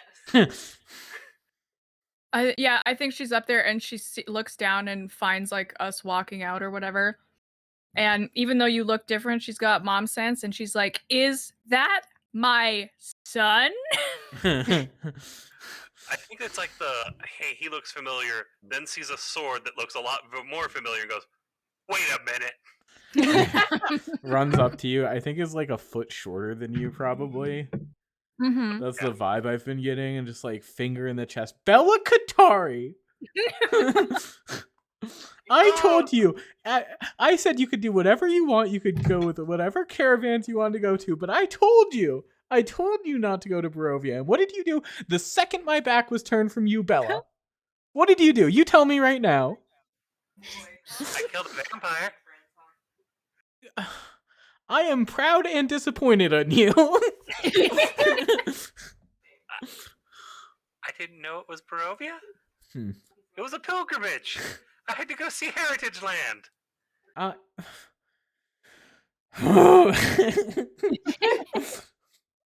I think Bella starts what- getting dressed down by a woman who is probably, I think, a foot shorter than him. I love this. I think that once Bella says, "Hi, Mom," I think Skrios like bows deeply and is like issues a formal greeting that's like, I don't actually think he knows your first name, but either way, he probably wouldn't use it. He would be like, "Ms. Kutari, it's an honor to meet you. I am Skrios Octans. I've traveled with your son from some time. This is Anna." I think she said, Wait. "It's nice to meet you both, sweethearts. Now give me just 1 second." And then continues. Yeah. While she was distracted, he does fish out the letter and we'll hand it back over to her. I think she'll take it, and then she'll bap you on the forehead with the letter, and then she'll open it and Yes. start reading it. I did it, Mom. I did what Dad couldn't. I think she starts to choke up, and as she reads, you get the tears at the corner of the eyes thing, and like all of her friends are looking at her like, "Oh, what are we supposed to do?" It's okay. We're Anna and I think look like that too. No, I'm just sitting there like I'm only intervening if they like actually draw blood at this point. I'm just gonna sit here and here was a cure wounds and you like she Yeah. kicks his ass because she's going to, you know. No, I'll defend Bella if it seems serious, but it doesn't. So I think Ursa gives you a big hug, Bella, and like Bella's like arms wrapped around. I didn't mean to break the one thing, but I think I needed to do that. I found so much, Mom, and I have a letter containing at least a fraction of it in my back pocket and was looking for a carrier pigeon. That's for later, but I found a purpose, Ma. I know what I'm doing. And I've got my own caravan and we'll like fully pick her up, spin it like to face. It's like I wrote to you about them, Skrio's here. We're dating now. It's great. Teaching him how to drive the caravan. And Anna has had like the most amazing religious experience, and we did it. Like it's done. We won. We did it. baby, I can't believe that. That's incredible. I mean, you probably should believe it. I did get, and I lift the snake hand. I did get this happen. This is new. I am going to ask you about that as soon as we can sit down and have a conversation. That's going to be a lot harder to explain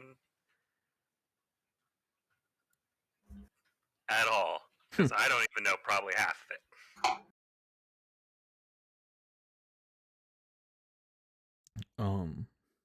Yeah. I think she takes you guys back to the Vistani. Or no, it's not a Vistani encampment, right?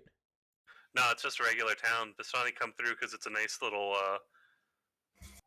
It's on a nice trade route for them, but Yeah. she's not been Vistani for a while. Yeah. I think there probably is a caravan there right now. And it's been there for a while, as they've been trying to find a way back into. They're like, yeah, you know. Should we direct them to Barovia, guys? BT dubs. Yeah, we should probably give them the instructions. If we have any of the extra necklaces, we probably. Does each person need a necklace, or is it like one can get a caravan in? I think one can get a caravan in. I think it's like you open the portal and then can keep it open, and it's keyed to the necklace. It's like a command word kind of thing. Also, I realize that you guys have a portable house. We do. We do. Oh, yeah, we do. We have to be very careful with some of our words. It is like a 200-foot tall tower, but I mean, I also 40-foot tall. am whatever. a portable house, so It's fair.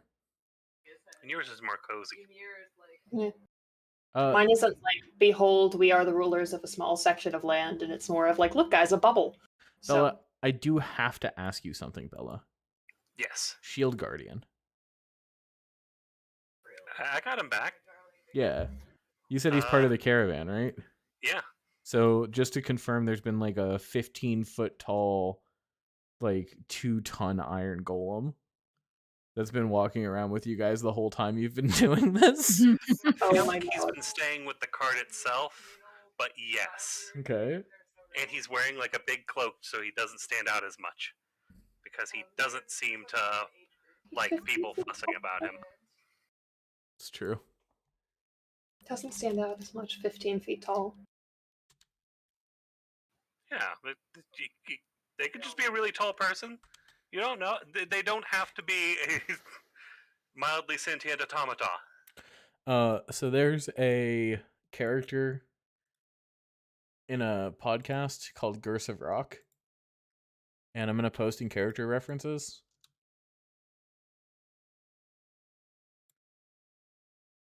Because I'm imagining that Bella has dressed this golem like this.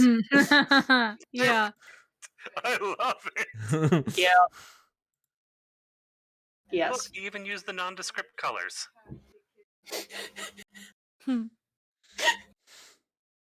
Anna's sitting there like, we need to. He's I got need to browns and re-up tans. We need to talk about nondescript again as a concept because it's not just the colors. I'm not budging on Partially the there. orange. It brings out their eyes.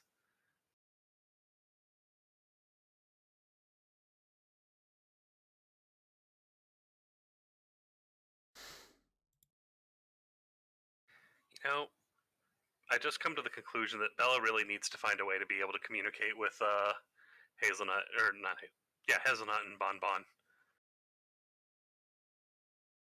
That way he can communicate with all the different caravan animals. Hell yeah.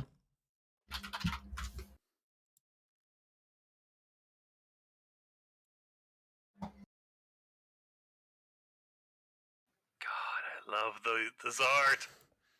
Yeah, sorry. Oh, I forgot to mention this because I forgot I had it, but I do have a tattoo now as well. Mm. Sorry, moms. It's very funny. I love the idea. You came home with a boyfriend, a tattoo, a caravan, blood on your hands. At the very least, you got rid of the curse of a star before you went to go talk to them. It's true. You just have Yeah, the that's other true. one. Yeah.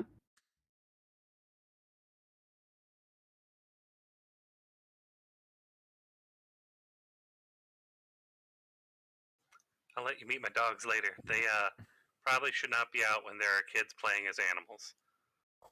Skrios perks up. He's like, "You have dogs?" We went hunting with them. Oh. Hmm. Thought you meant like your mom had dogs. You had dogs at home. Skriz was like, oh my god, I might get out of awkward conversation. There might be more dogs to talk to instead. Ah, shit. Yeah. Yeah. Does Bella have like other dogs? Is it time to introduce Charky and Sparky to?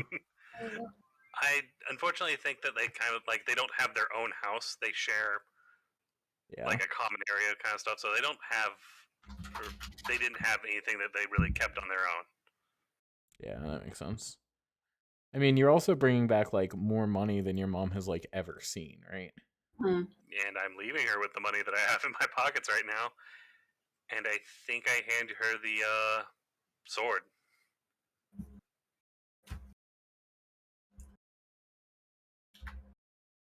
The family sword or the family sword. You hand your mom the evil vampire sword. No, don't. For a mantelpiece kind of thing. Anna, like, It hates I think, this. It hates Yeah. this idea so Yes. much. Yeah, you're gonna sit there for a whole week now to think about it. My mother's gonna have a moment to reminisce with my father's legacy. You're coming with me later, but this is an important thing. Otherwise, you're not getting fed for a whole month. I know the villain of the next. Yeah, I was about to say, what happens when the sword gets so pissed off? Yeah. I have a question for everyone except Bella. What sword? Oh no. Bella, if you'll remember, you fed it some fragments of a memory thing. You're not wrong. Oh my god. Bella, you are attuned to it, and so you remember this sword. Everyone else, what sword? Is the mom the same way? Like, what sword? I think while you're looking at it, if you're looking at it directly, you know that it's there and you have your memory surrounding it. When you look away from it, you forget about it. If you're gonna throw a fit, this is not the time. Sentimental value for a little bit, then you gotta go back to work. I think everyone will remember forgetting about the sword now. Well, we know what it did when it ate Thingamajig.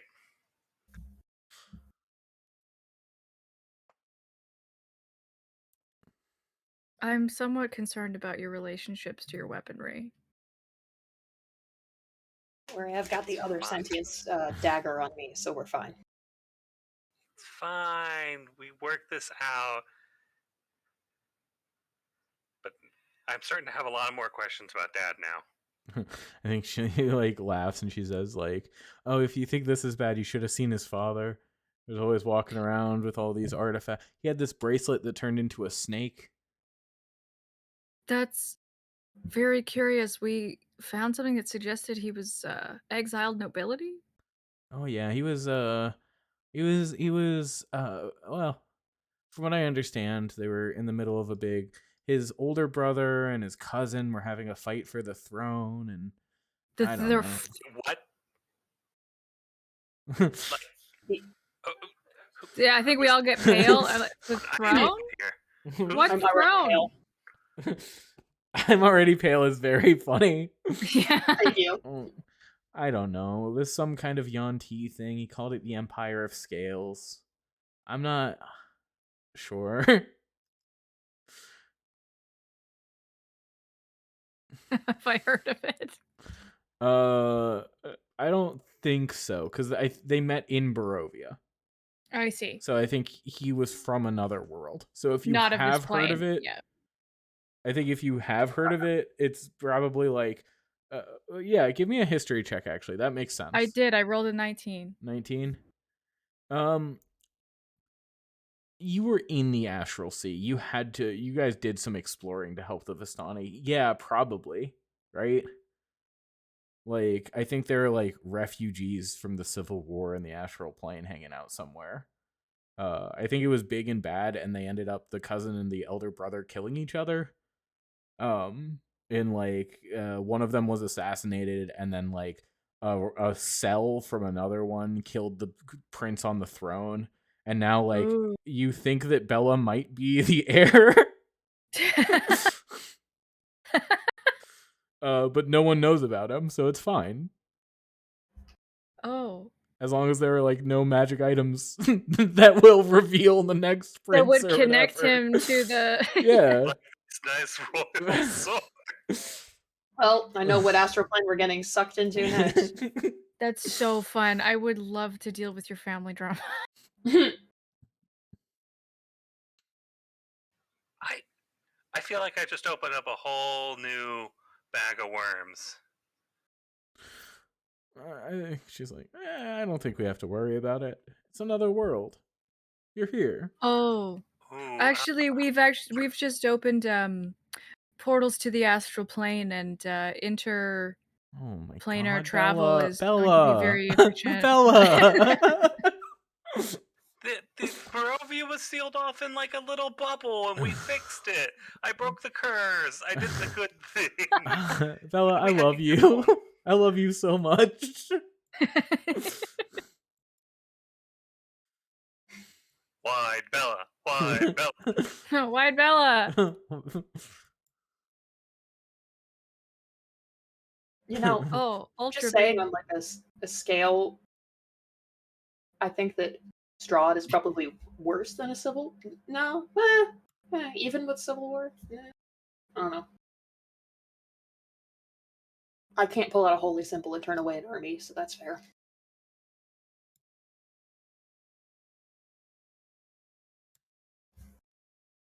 I hope What the not fuck, to Dad? encounter. The sword is like haughty. The sword is like, fuck you. He put me on the Yeah. shelf. Told me that you were a crown prince sword. You got a very distinct you never asked. So my mom was right. How long have you known sword? No answer. Just like a smugness. A picture of a smug cat.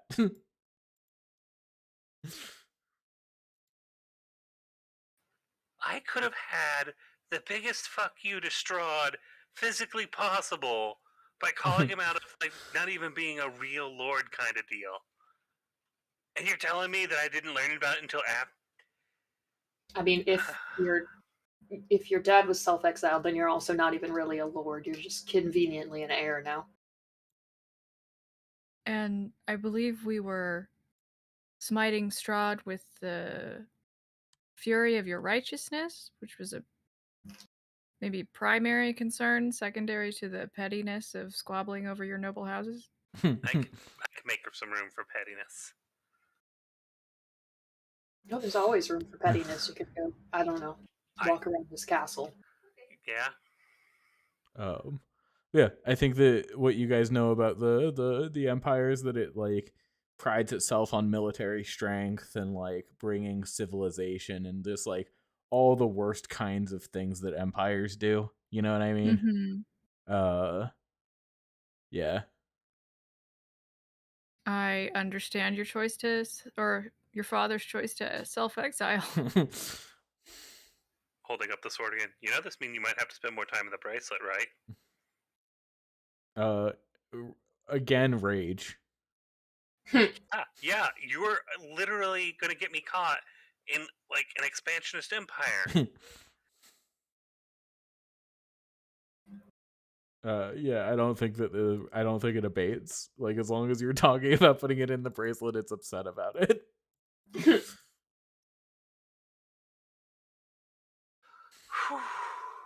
Anna's Well, gonna kind of like lean way down towards Bella's mom and be like, "Yeah, he has arguments with the sword a lot. No, none of us can hear the other side of the conversation. Yes, it does get a little weird. It's okay though. We appreciate him anyway."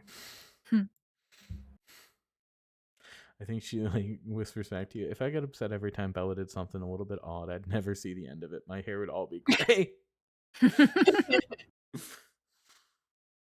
I appreciate Honestly, that he found such good friends, though. And like pats you on the shoulder. Can I get you tea? Can I get you motor oil?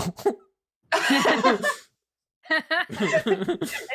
does let out that genuine of a laugh. It's like tea would be great. Tea would be lovely, thank you. Also, having known Bella for a couple months, if this was my real hair, it would also be gray already. So I applaud you. Yeah.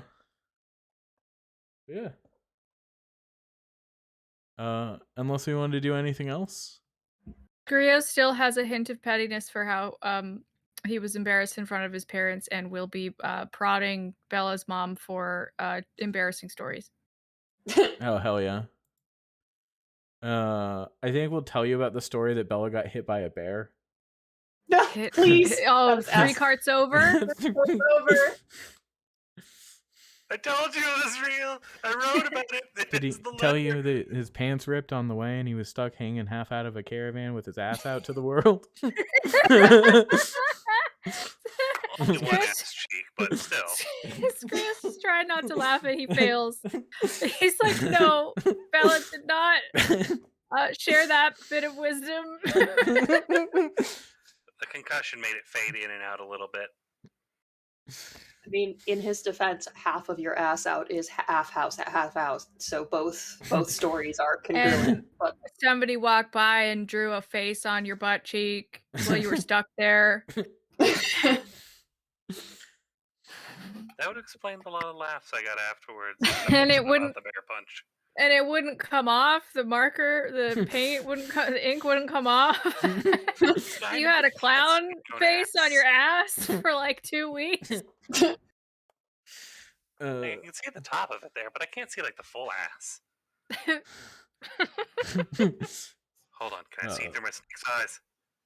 Yeah. No. I think she opens the bag of money that you gave her, Bella, and she's like, "This is too much," and like goes through it, and she's like, "This is a lot of silver," and she goes, "Is that platinum?" You definitely have to take the silver component, as that's probably not good for my health.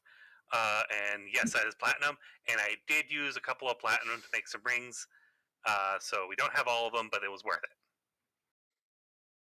Oh, Bella, do we? Did you tell your mom? Yeah, you might want to. I think she's probably allowed to know if she doesn't tell anybody about the. And Anna like mimes a bird face with the hand. While everyone's looking at Anna, there is now a raven place in place of where Bella is.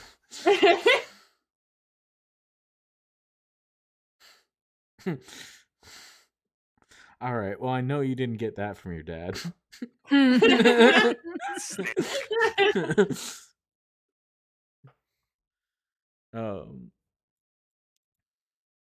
But yeah, I think has like a minor crisis about how much money you have given her. If that makes sense. Oh, 100%. That's part of the reason why like Bella's like, nope, this is yours now, not my problem. Bye.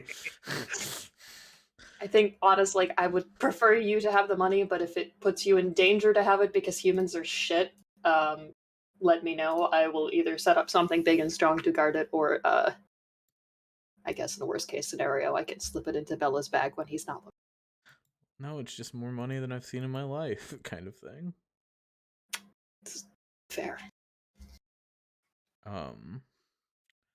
But we'll take it, and we'll thank you and be super happy about what good friends Bella's made. What a nice looking boyfriend. He's the best. I didn't get to tell you. He asked me out in the most romantic, like on a lakefront, and just like we'll gush about that whole night. Oh, that's adorable. Skrios is like very stiff. He's like stiff posture. He's like, Skrios' parents come over just in time to hear that. yeah. Skrios' moms, they're like, oh. I turned to my moms and I said, I was under the influence of the orator. I think Odanis will like pat you on the shoulder and say, well, that doesn't make you someone else. It just makes you a different version of you. I am coming to understand the value of that, but he says it quite tensely.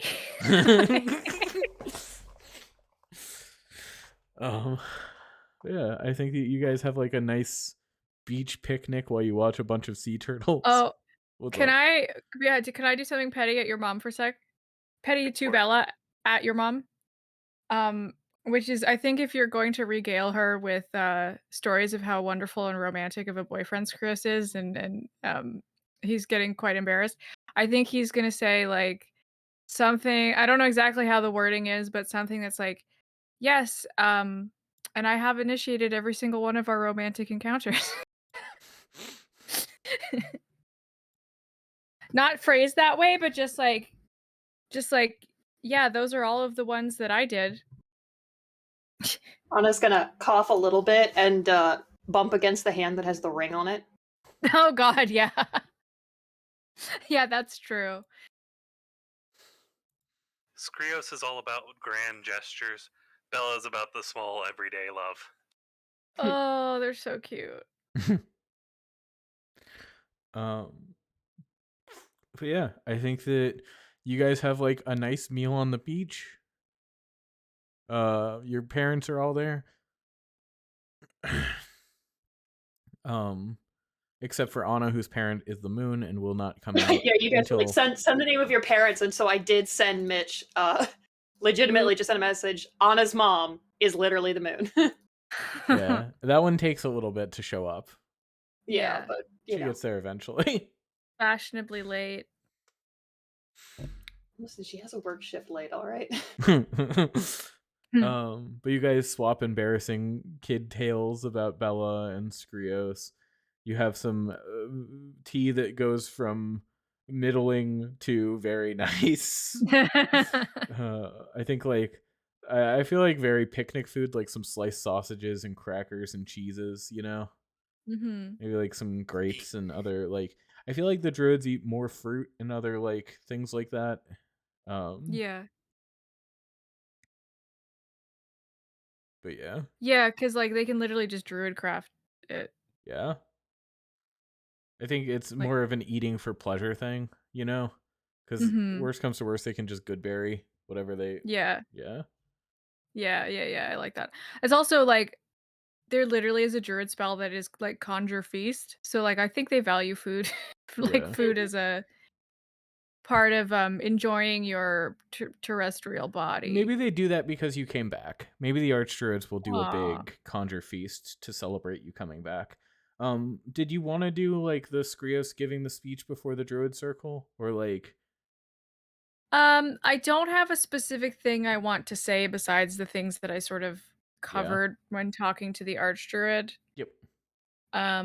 So we don't have to. I think we can skim it, where it's like he does this thing. I think when he's public speaking, it's kind of like when you saw him do the solstice poem, where it's not exactly that he's confident as far as commanding an audience, but because this is a formal occasion with, like, rights and roles that are well defined, he's very good at stepping into the role. Yeah. And he does speak with, like, um, a certain amount of presence as far as, like, the things that he's saying are smart and they're true, and, probably people are quite impressed with them because 'cause they're, like, kind of crazy.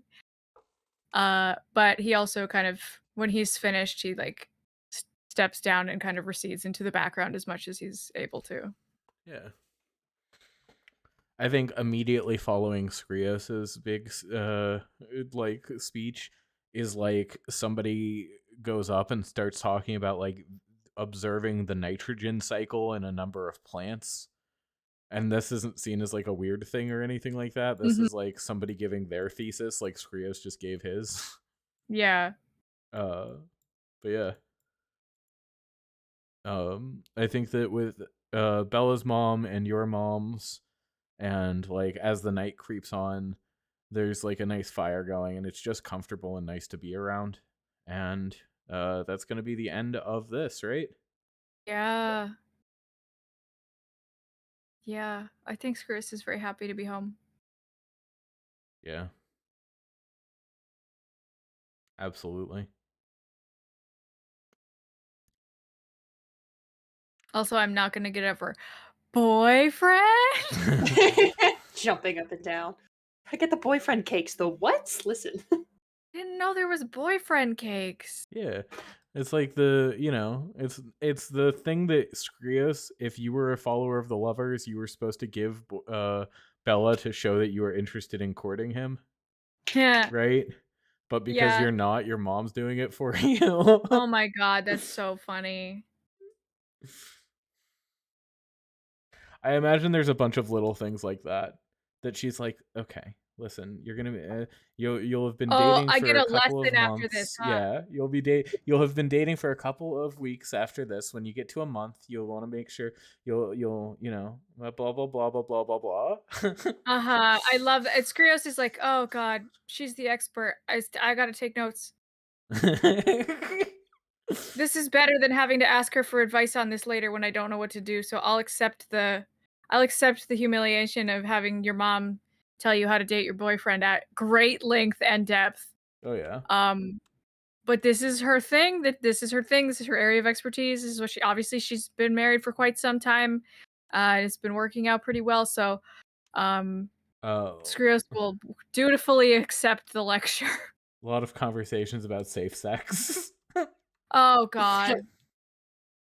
That's nice, Mom. Thanks, Mom. We haven't even kissed. I'm not sure if I can we start there, maybe? like pat you on the shoulder and give you a hug.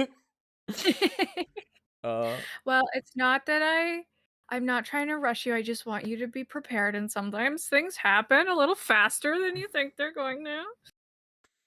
So maybe you're just gonna feel like you're ready, and I just wanna make sure you're ready when you're ready.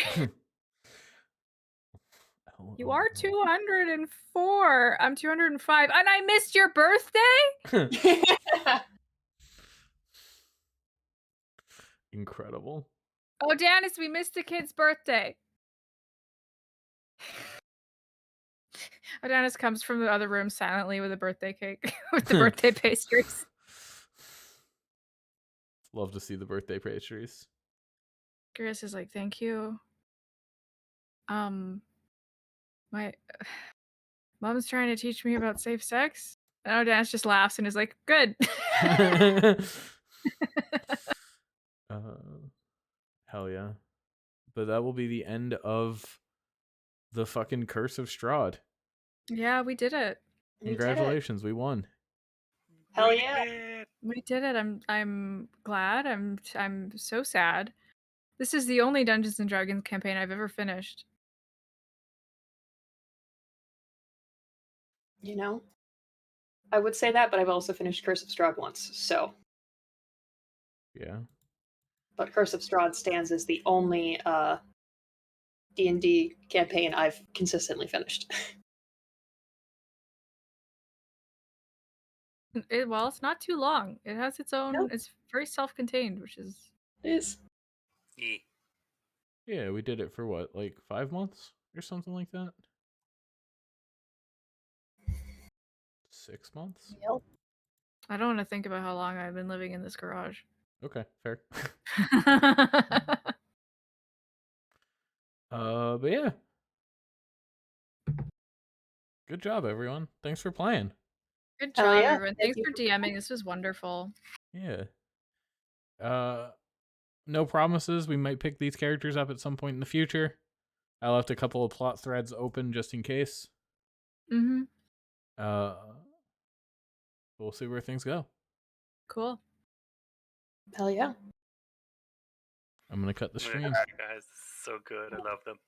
Yeah. I'm gonna kill the stream. Future Okay. Mitch, when you're listening to this melancholic and sad about wanting to play D&D with your good friends, look into starting another campaign.